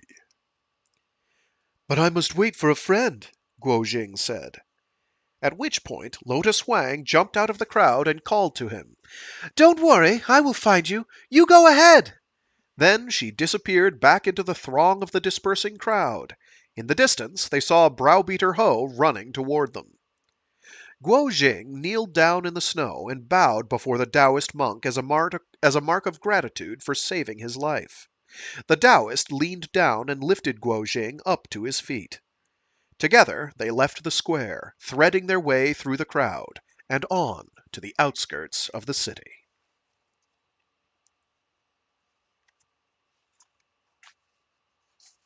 And that will do it for today. Um,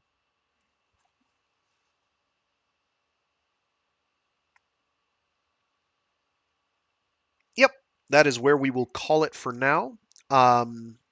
Next week we have the next chapter, Chapter 8, Every Man a Mythical Skill, which I think is the second to last, if memory serves. Oh, no, third to last, maybe.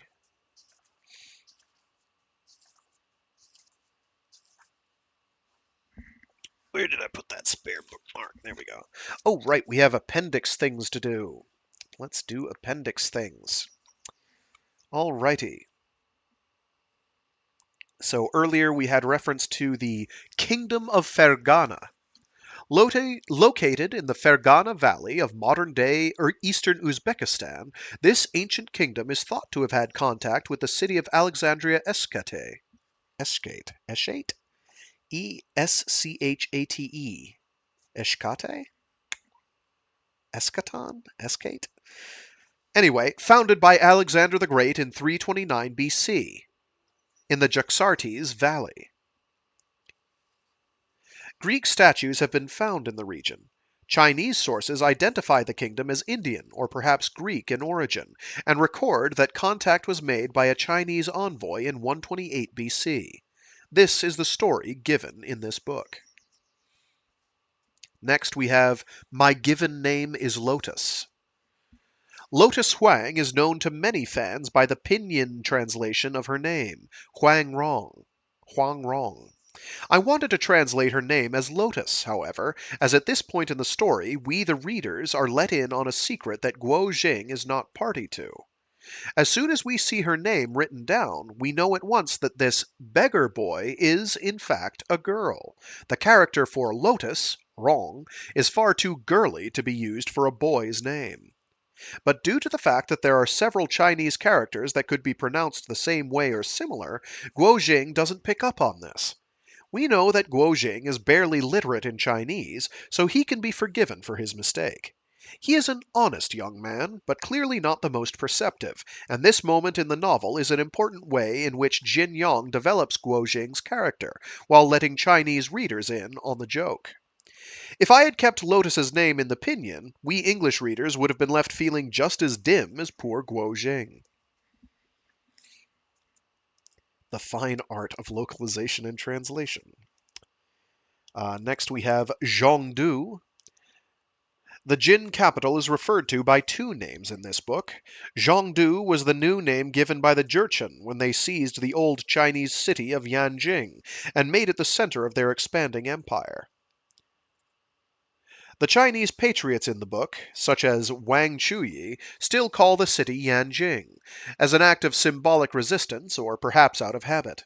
The city first became an imperial capital of the state of Yan during the Zhou, established during the 11th century BC, and was later conquered by the First United Chinese Empire, the Qin, in 222 BC. The name China comes from this First United Qin Empire. United is in quotes. This first united Qin Empire. Yanjing and its environs was to continue to be an important site of imperial. Oh, that's Sight. It should be Site. Yanjing and its environs was to continue to be an important site of imperial power when the Mongols razed the city and built the capital of their Yuan dynasty nearby. Yanjing was later to become Beijing, China's current capital. Then we have the meaning of Mu Yi's name. While the Yi in Mu Yi's name means change, there is in fact another layer to the word game here. The Chinese character for the surname Yang is something completely unpronounceable, which itself is it's a Chinese character that I can't read, which itself is composed of two radicals, that is, small components that themselves have meaning. These two radicals are mu, meaning tree, and the very same yi, meaning change.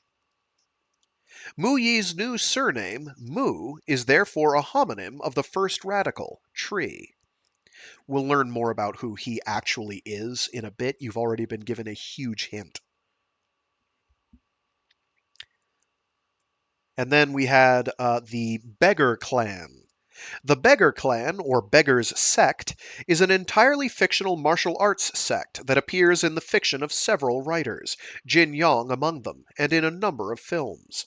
This patriotic band of martial artists was established during the Han Dynasty, 206 BC to AD 220, and survived into the Mongol Yuan Dynasty. That's a pretty good run, over 400 years. So that's it for now. We do have plenty more interesting stuff coming up. Things are going to get quite interesting indeed. Things are actually going to be pretty dramatic, and I think the last chapter is a really long one, so I may have to split that in half.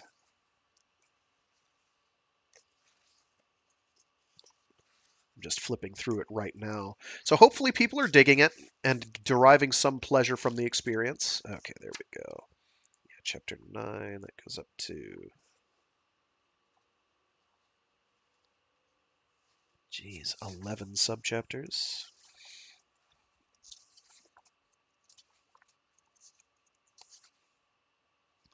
And how long is that? That's pretty long.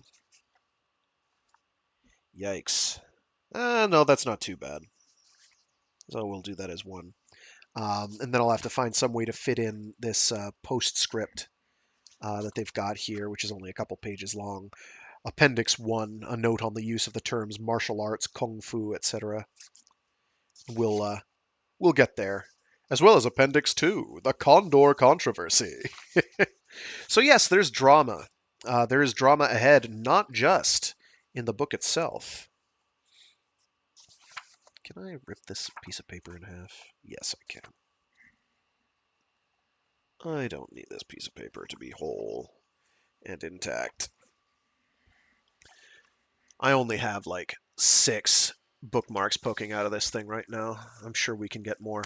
Alrighty. So yeah, hopefully people enjoyed. I apologize again for any mangling of pronunciation for names. Chinese is not a native language to me. I'm guessing with a bunch of them based on my minimal prior exposure to the language. Yeah. So more of this next week. If you are tuning into this after the fact, hi. I do stream every Monday, Wednesday, and Friday starting at 12 noon Eastern Standard Time, or UTC minus 12, minus 5, sorry, UTC minus 5. So you can tune in then if you wish to catch me live. Usually I go for about 2 hours or so.